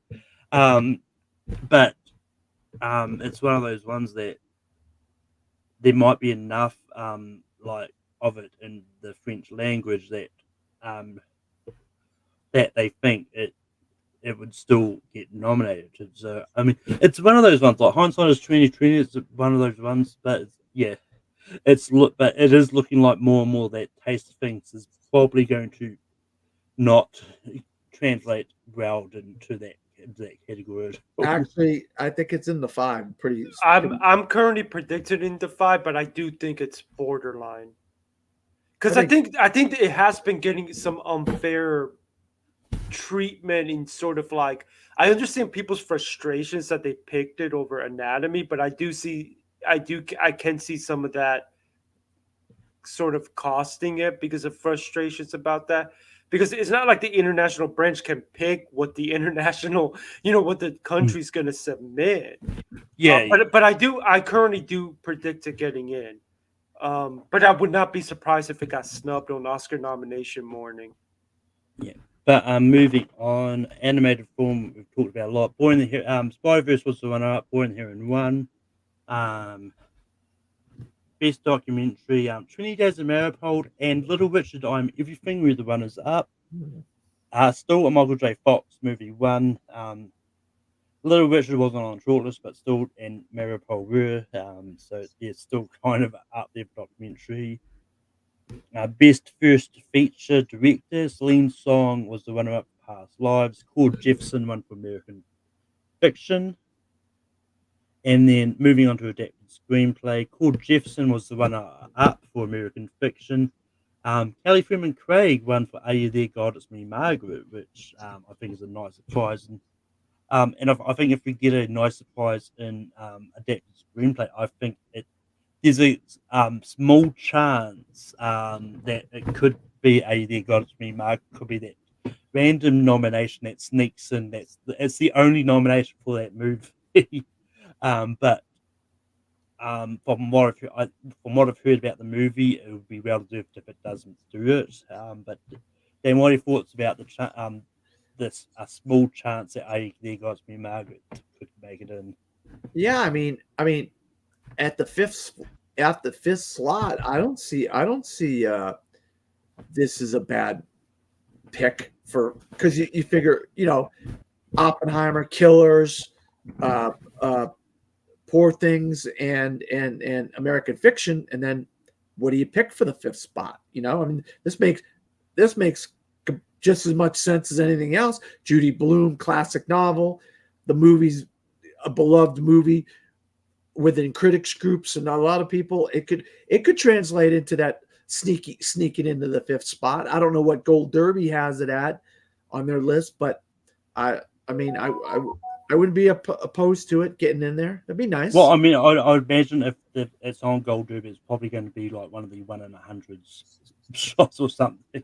But Lewis, what are your thoughts about and are you there, guys? I mean, Margaret maybe having a tiny chance of sneaking in? Again, the problem with that is that I don't know how much of a screener priority this is for the industry. It's a well-regarded movie. I think if it catches on, there's going to be good word of mouth. But I just don't know if the industry is watching the movie. Well, I'm not to interrupt you, Luke, but I just want to just throw this caveat in there. A lot of these groups have a under 18 category, and they're going to watch it for Abby Ryder Fortson and then come away with, oh, wait, this is a great script. And that people, so they're watching it for another reason and then end up with, oh, wow, this is an adapted screenplay of a beloved Judy Blume novel. Yeah. That's all my 2 cents on that. Well, I mean, what I was about to say is just to touch on the point, like whether or not it's a screener priority, I think the fact that it's getting wins might help some of the industry people maybe think, hey, that's getting a lot of love in the critics. I might check it out. I mean, it may not be a priority for them, but the reason I said small chance, like every year there always seems to be that one screenplay. A lot of times it that is only there in screenplay, and that's its only nomination. That because Logan, Deadpool. I wouldn't really say Logan is probably in that category. The one I was actually thinking about is a few years ago in what we've been calling the COVID year, but the Netflix movie The White Tiger snuck in. Yep. So that was kind of what I was equating it for. It just there always seems to be that one that comes out of nowhere, sneaks in. Then that's what I think There Goes Me Margaret could be. I would say we could potentially get a sign of whether this is possible at SAG, because if McAdams is actually able to sneak into supporting actress, that tells me that there are people in the industry watching it. Again, the problem, I would also say WGA, but the problem again, we ain't getting WGA now until after the Oscars, which doesn't make things that much easier for us. And I would also say look at BAFTA, but the problem is I think this movie's more of an American thing than an international thing. So it is going to be one of those where we have to see if McAdams is strong as well into potentially getting to supporting actress. So you're saying all the under 18 awards in these guilds ain't gonna put eyes on this movie, and then I don't think so, because the Academy just doesn't. We've seen this with the industry where they just don't. There's something about young acting performances that they do not care about, and it's not like the Oscar. It's not like there's an Oscar. There is not really that many of an industry award for younger. There's more of a critics thing, but for the under 18. Yeah, but I think they will be interested if there's talk about Rachel McAdams getting in. And Rachel McAdams has been an Oscar nominee before. So, I mean, yeah, it's one of those ones like it's going to be interesting to see what happens regardless. And it's I mean, it's one of those ones like even though it may not be that much of a priority for them to check it out, it may still get enough love to be. It's one of those ones like this is one. I know I've said a lot about sometimes these movies maybe watched for a different reason than what that branch is watching it for, because that's the thing. Like that they may see all this stuff with Rachel McAdams and think, oh, maybe check this out, watch it for Rachel McAdams' performance, but then they may see them really liking that script as well. So does the I mean, love of this for the Critics' Choice translate to anything in your opinion, Lewis or Malcolm? I mean, it could translate to them giving it screener priority. But again, the problem is that we're not talking about a movie that's necessarily competitive for Best Picture. I mean, I know that there's some critics groups have given it love, but we're not seeing this as a picture contender, and that's usually what they prioritize in screener. All I'm saying is this: in the Critics' Choice, it's a multiple nominee movie in the Critics' Choice Awards. Yes. That's all I'm saying. Is like it says at least got 3, possibly 4, if I can recall, nominations in the Critics' Choice. Well, then again, I want to say under 18. Did it get into screenplay at Critics' Choice? I believe it got into, and I believe McAdams got in. That's what I'm saying. So, do any of these, the love of the Critics' Choice Awards, translate into anywhere else? That's going to be the key. Yeah. Or is that just the Critics' Choice Awards is a complete outlier? I mean, I don't want to say it's a complete outlier because we do know that these are these televised awards is what helps some of these industry voters prioritize things. Yeah, and they cut their numbers down. Remember, it was 7, 8 last year and the year before or whatever. Now they're really trying to stick to the 6, weren't they? Yeah. All right, go So to answer your question, at the Critics' Choice Awards, AD God's Screenplay only has 2 nominations, and it's Adapted Screenplay and Young Actor Actress. Okay. So McAdams did not get in? No. That's interesting considering that she's got some momentum right now. That answers that. But yeah, I mean, I get what you're saying, Lewis, but it's one of those ones like the last few years, it has been that random move that wasn't in Best Picture that always sort of pops up in the screenplays. And this is why Tiger was it a few years ago. I think I know there's been other. Well, I mean, Logan is one of those ones that I think probably would have been like. Well, yes, it didn't get into Best Picture, but I think Deadpool it wasn't Deadpool. that one of the Deadpools, right? No. No, yeah, I think the first Deadpool got a screenplay nomination too for adapted. But it's one of those ones like those ones I don't know if they were that much of an outlier because they probably were being watched for like performances anyway. But anyway, we've spent a long time on this. We'll probably get more into this later on. But original screenplay, The Holdovers was the runner-up. Barbie won. Not really that much of a surprise, but yeah. Best youth performance for a performer under the age of 18. Milo Mercado Grania was the runner-up for Anatomy of a Fool. Abby Ryder Fortson won for There God Miss Me Margaret. Best comedic performance, Mark Ruffalo was the runner-up for Poor Things. Michael Cera was the winner for Barbie, which I actually agree with. Like, I thought he was really fun in that movie. Any thoughts on comedic performance before I move on? No, I don't get it. I thought he was the straight man in that movie. To be honest, I don't think he was the comedic. He came across as the straight man, where everybody else was playing it as the funny and the comedic. Well, I mean, he was still had comedic moments. But yeah. But moving on to supporting actress, Divine Joy Randolph was the runner up. This is where one of the ones that Rachel McAdams won for There God's Me Margaret. We kind of got into that later on with the screenplay critics. I'm not going to get too much into it now. Ryan Gosling was the one up for supporting actor. Ryan Gosling was the one up for Barbie. Downey Jr. won for Oppenheimer. Sandra Hüller was the runner up for Anatomy of a Fool, with Lily Gladstone winning Best Actress. Paul Giamatti was the runner-up for The Holdovers. Jeffrey Wright was the winner for American Fiction for Best Actor. Best Director, Greta Gerwig was the runner up for Barbie, while the winner was Scorsese for Killers of the Flower Moon.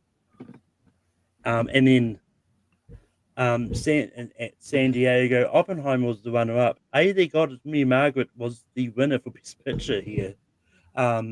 So San Diego really loved Margaret.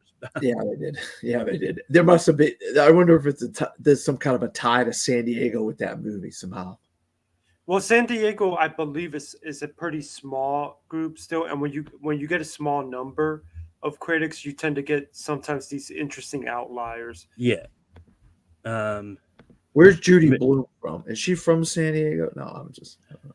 I think she's British. Okay, never mind that. I'll, not that it really matters, though, but I'll look into who that directed later. this movie. Who directed? Was the director from San Diego? Kelly Freeman Craig was the director as well as the writer. Judy Blume's from Jersey. Jersey, so yeah, it couldn't be because of her. No, I'm just trying to correlate why San Diego would love this movie so much. You know, that's all. Well, I mean, it could just be they just really love the movie. They don't have to have a reason. They don't have to have a reason. I know. Yeah, but moving on. We've only got four more to get through, so might as well just blitz through them. Some of these we'll probably get through really quickly. Moving on to the Black Film Critics Circle Awards.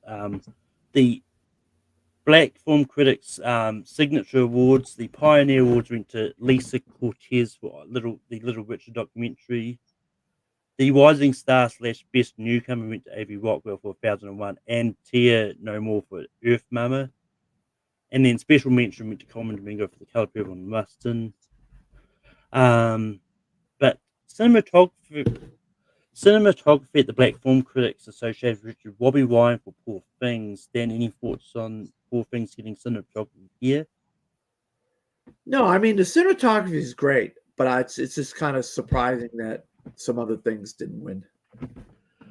I mean, well, I don't know about the color of Obi-Wan's, but if he like that winning it for the Black Film Critics, I don't think it's that surprising, especially if some of these ones. But best ensemble for the Black Film Critics Association went to American Fiction, which could actually be a dark horse in the SAG for ensemble. But Dan, what are your thoughts here? No, I mean, you're starting to see these trends in the tea leaves. You know, you can start reading the tea leaves, reading into a lot of what's going to start happening. You know what I mean, in the next month with these groups and stuff. You know, and you saw the stuff that happened in the women group. They trended to go with women, and this group is, you know, tended to go in that direction that it's going in. You know what I mean? Yeah. But I mean, it's one of those. But once again, I mean, like American, like if it was some other movie with black people in it, then it could be different. But I don't think American Fiction itself is that surprising, though, because I think it's one of those ones that could be in like the ensemble category at SAG anyway. You'll definitely see that trend pop up a lot in this one anyway. But documentary went to American Symphony, which we've talked about before. It's looking like it's going to be one of those ones that's going to get into documentary anyway. Animated film went to Spider-Verse. Best adapted screenplay was a tie between Cord Jefferson for American Fiction and Christopher Nolan for Oppenheimer. Original screenplay went to Celine Song for Past Lives. We talked about the possibility of that earlier. Best supporting actress went to Danielle Brooks for The Colour Purple, which is actually a little bit surprising because I thought for sure it would have been Divine Joy Randolph. That is weird that the one group that seems like a no-brainer for Divine goes with Danielle Brooks instead. I mean, to be fair, Danielle Brooks is also the same. It's like that same color. So. I know that, but it's just odd. Well, yeah, I know. it's like she's winning everywhere. In the one group you think she'd be the odds-on favorite to win, they give it to Daniel Brooks instead. Just weird. But the supporting actor went to Sterling K. Brown for American Fiction. Which once again, I think there is a world where Sterling K. Brown can get into supporting actor easily. I think he's. I mean, look, best supporting actor is starting to really shape up as an interesting race, because you got at least 7 people that could get into 5 spots, and somebody's going to get left out. You know what I mean? Yeah, I'm going to butcher this name. I just know it. Best actress went to Anjanu Ellis. Anjanu Ellis. For Origin. She was the wife in King Richard. Yeah, not that it would have helped me with the pronunciation of who that is, but I know who it is. I just knew I was going to butcher that name. Best actor went to Jeffrey Wright, which once again we kind of said it earlier. Like he's definitely up there in that race as it is. And then best director and best film both went to American Fiction, which American Fiction we did say earlier about there being that possibility American Fiction is going to get a lot of love as well. So, moving on to a Florida Film Critics Circle, but not the important one. But the Golden Orange Award went to D. Smith for Kokomo City, and the runner-up was Alex Mechanic for May December. I don't know what the Golden Orange Award is. It's just their particular guild's special award, and a lot of different guilds have like a special award, like a regional award for that area of the country. Yeah. The Breakout Award went to Lily Gladstone for Killers of the Flower Moon. The runner-ups was Charles Melton and Celine Song.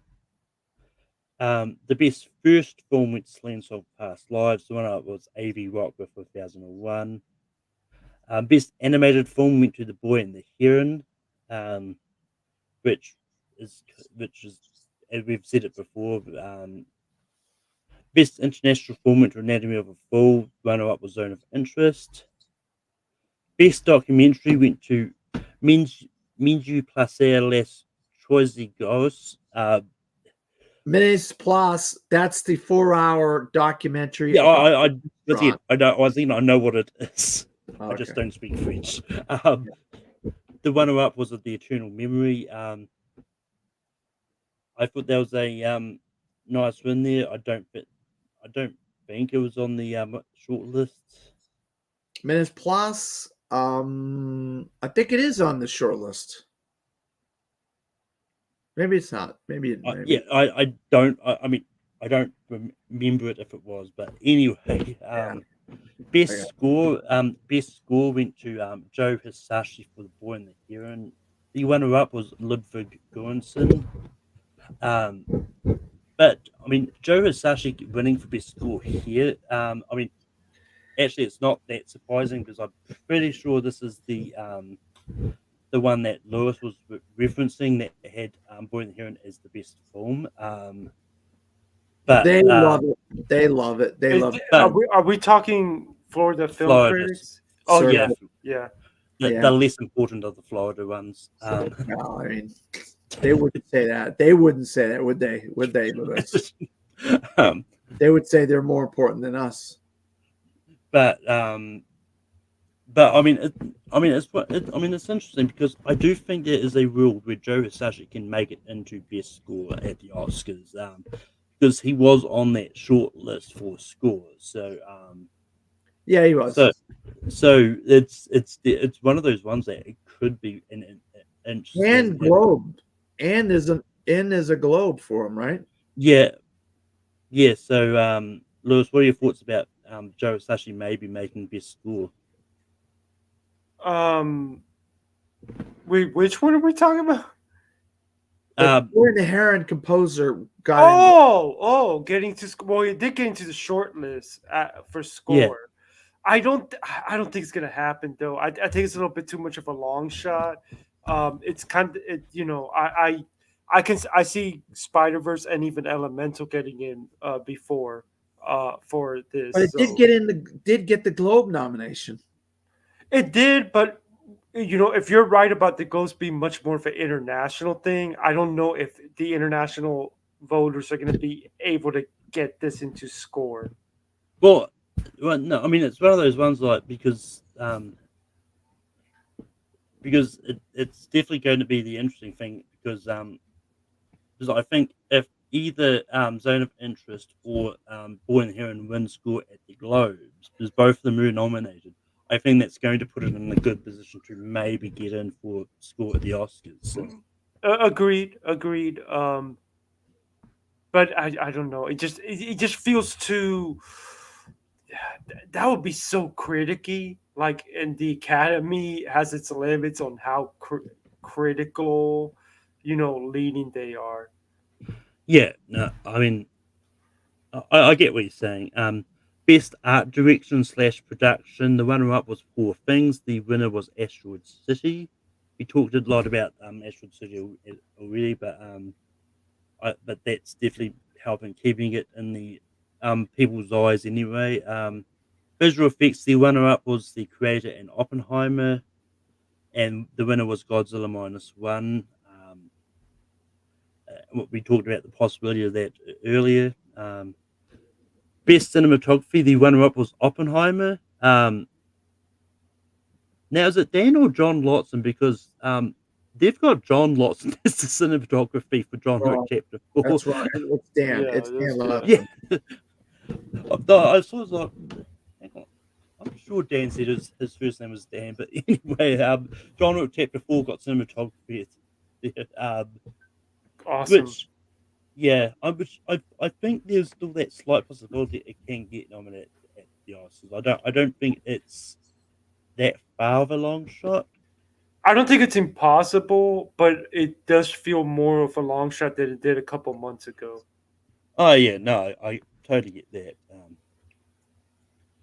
Best adapted screenplay. The runner-up was Killers of the Flower Moon. The winner was Poor Things. We've talked a lot about those today anyway. Best original screenplay. The runner-up was Wes Anderson for Asteroid City. The winner was Celine Song for Past Lives. There's definitely not a chance of Wes Anderson getting a nomination for original screenplay, is there? No. I mean, I have it as a long shot, but that's honestly because there's so original screenplay is not the greatest race this year. Not because there's not top contenders, but because it's not a very deep bench. But I don't see him getting in. Oh yeah, I mean it's one of those ones like if Wes Anderson gets anything, it's going to be for the short that he did. Yeah. He's got a legit shot at making it into a live action short and winning, in my opinion.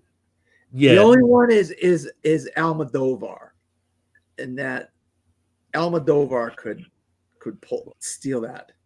Well, I mean, yeah, but I think out of two, I think the one that's loved more is probably Wes Anderson's one. So I think I've seen people react negatively to the Almodovar one, but that's here nor there. But not talking about shorts anyway.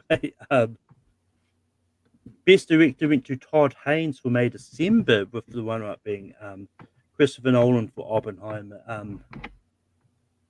Now, I don't think there's a chance Todd Haynes gets in at the Oscars, but Dan, what do you think?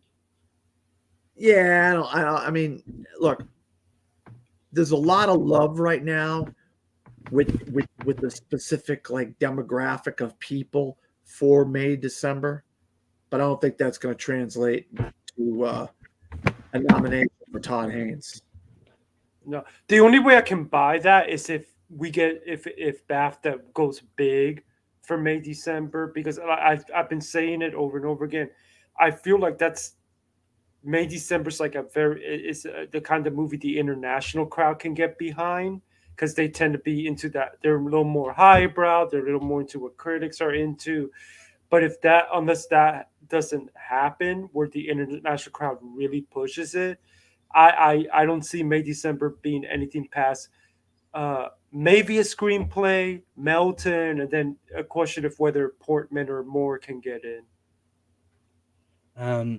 But moving on, to best ensemble, Asteroid City was the runner-up. Killers of the Flower Moon was the winner. Killers, I think, is probably going to get a nomination for ensemble. Asteroid City is a long shot, but I don't think it's out the realm of possibility.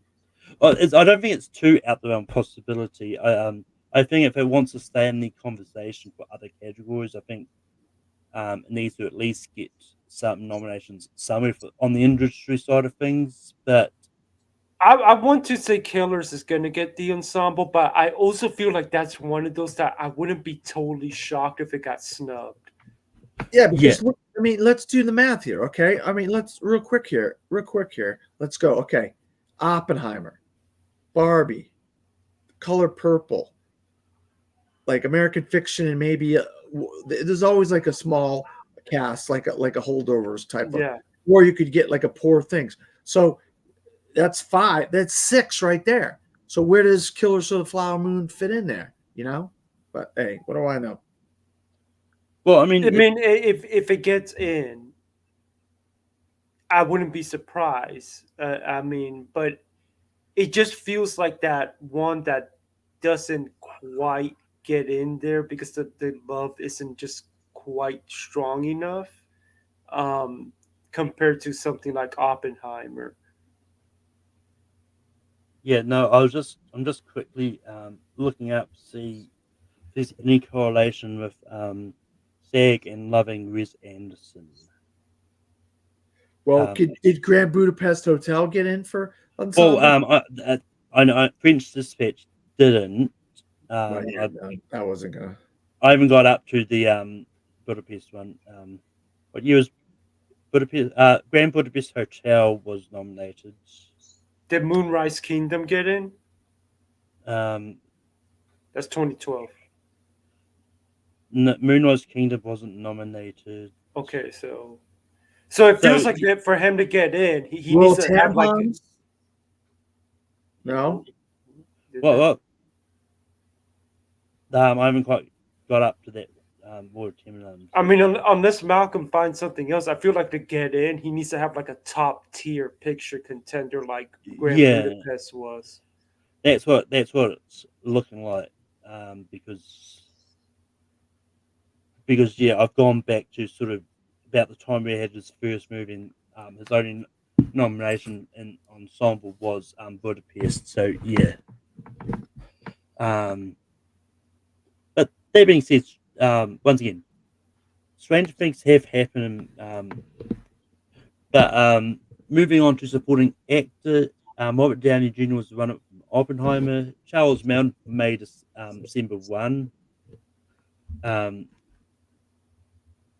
Best Supporting Actress, Divine Joy Randolph was the runner-up, with Rachel McAdams winning. Best Actor, Bradley Cooper was the runner-up for Maestro. Franz Rogowski was the winner for Passages, which I don't see that translating anything, but BAFTAs. There's a shot that Franz Rogowski gets in the BAFTA. Yeah, I can see that. I mean, their passages have been popping up in random places. I think a lot of the love is going to Rogowski though. The runner-up for Best Actress was Sandra Hüller and Emma Stone. The winner was Lily Gladstone, and then the runner-up for Best Picture was May December, with the winner being The Boy and the Heron. And this is going to be an interesting discussion, especially seeing which of these animated movies is going to be the one that's going to break into Best Picture. If either of them do, because it's because I want to say Spider-Verse is still that one that's likely to do it, but then again, that's looking like Boy and the Heron is probably going to be it if anything, but I don't think either of them get in. Well, this is a hot take, probably, but I think you got a better shot at those two getting into techs below the line categories than you do Best Picture. Yeah. But Lewis, any thoughts on that? Well, I mean, it's, Florida Film Critics Circle has a history of being more highbrow and willing to do some different things and stuff like that. Again, there are some critics who are really trying to push Boy and the Heron past Spider-Man. I don't think it's going to be enough, though. I just feel like Spider-Man is Spider-Man's too populous. Yeah. The only thing that will make me kind of perk my ears up or raise my eyebrow a bit about whether it could be Spider-Verse, like if it were to win at BAFTA, which is possible. But I actually think you're right on that point, though, Lewis. If you look at the expansion of the Academy voters, there was a push to get more minority voters, and what does that translate to? More of the boy and of Spider-Man, because what is it focus on? Yeah, exactly. And also, and again, it's that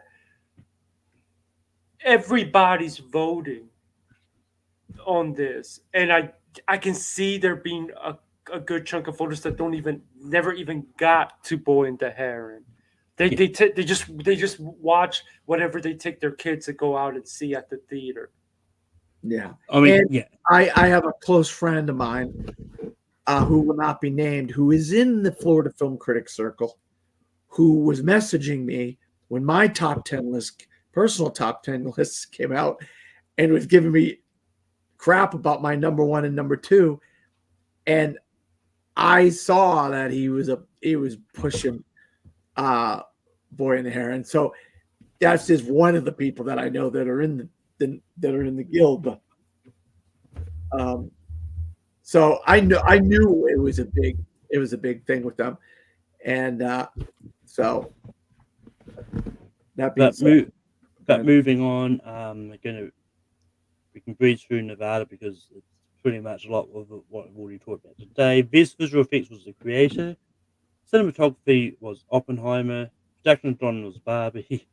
Animated movie winner was Robot Dreams, which was a little bit of surprise, but I don't know if it's going to be that strong to break through some of the other into that 5 for animated. I think some of these other animated movies are strong enough to hold it off. I think a lot of it is some of these critics groups just wanting to not go for things that that are popular. Just but best documentary went to 20 Days of Mariupol, which we've talked about a lot today. Adapted screenplay was Oppenheimer. Original screenplay was The Holdovers. Director was Nolan. Supporting actress was Julianne Moore for May December, which was surprising. Maybe that's the second win, right? I don't know. I don't know. Lewis is keeping track of these. That's Julianne Moore's second win, right, Lewis? No, I think she has 2 wins. Hold on, I'm about to tell you right now. Like Gotham, was it Gotham and now Nevada? No, Julianne Moore did not win Gotham. She won one of the New York ones, didn't she? No, this is the only one she's had. Oh, okay. No. Yeah, this is the only one she's had. The only actress that has gotten multiple wins other than Randolph is McAdams. Really? Yeah. Wow. Yeah. All right. But supporting actor went to Robert Downey Jr. for Oppenheimer. Best actress went to Emma Stone for Poor Things. Best actor went to Bradley Cooper for Maestro. But we talked a lot about that already. And then best movie went to Oppenheimer. And then the last one that have winners there is the UK Film Critics. Best Screenplay went to Past Lives. Best Supporting Actress went to Rachel McAdams. Best Supporting Actor went to Ryan Gosling for Barbie. Best Actress went to Lily Gladstone for Killers of the Flower Moon. Best Actor went to Cillian Murphy for Oppenheimer. Best Director went to Nolan for Oppenheimer, and then Best Film went to Oppenheimer. So interestingly, that the UK critics went for the American movie. Yeah, well, yeah, on multiple, on all but one of the categories, but it's still that British actor is in an American movie.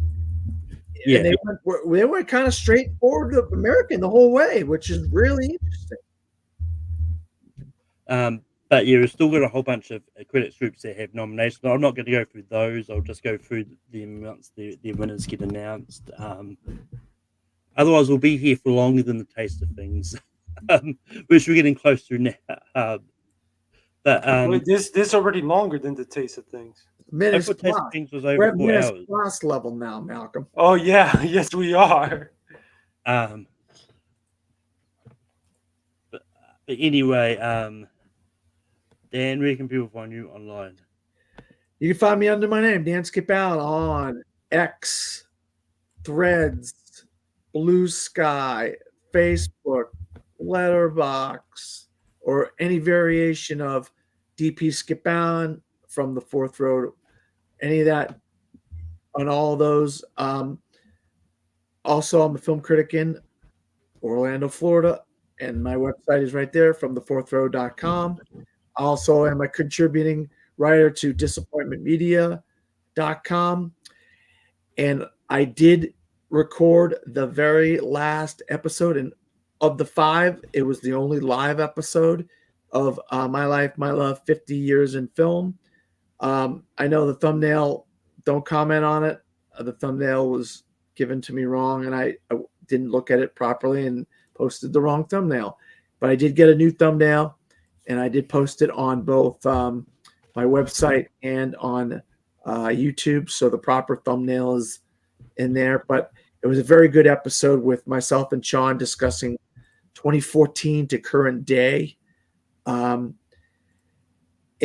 also, just I'm here every week with Malcolm on Gone with the Wind and Lewis, and we're going to be really cranking it up in the next month. So stay tuned. Lewis, where can people find you online? MendesMovieReport.com takes you straight to my Substack, 100% free.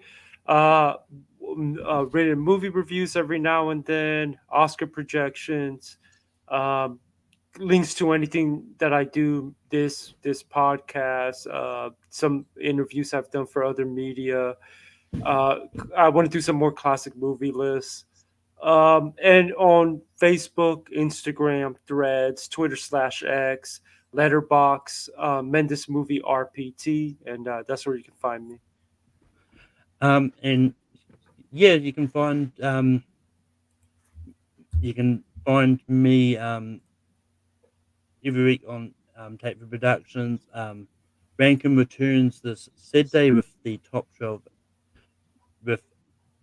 movies of 2023. So that's where you'll be able to hear what my top 12 movies of the past year was. And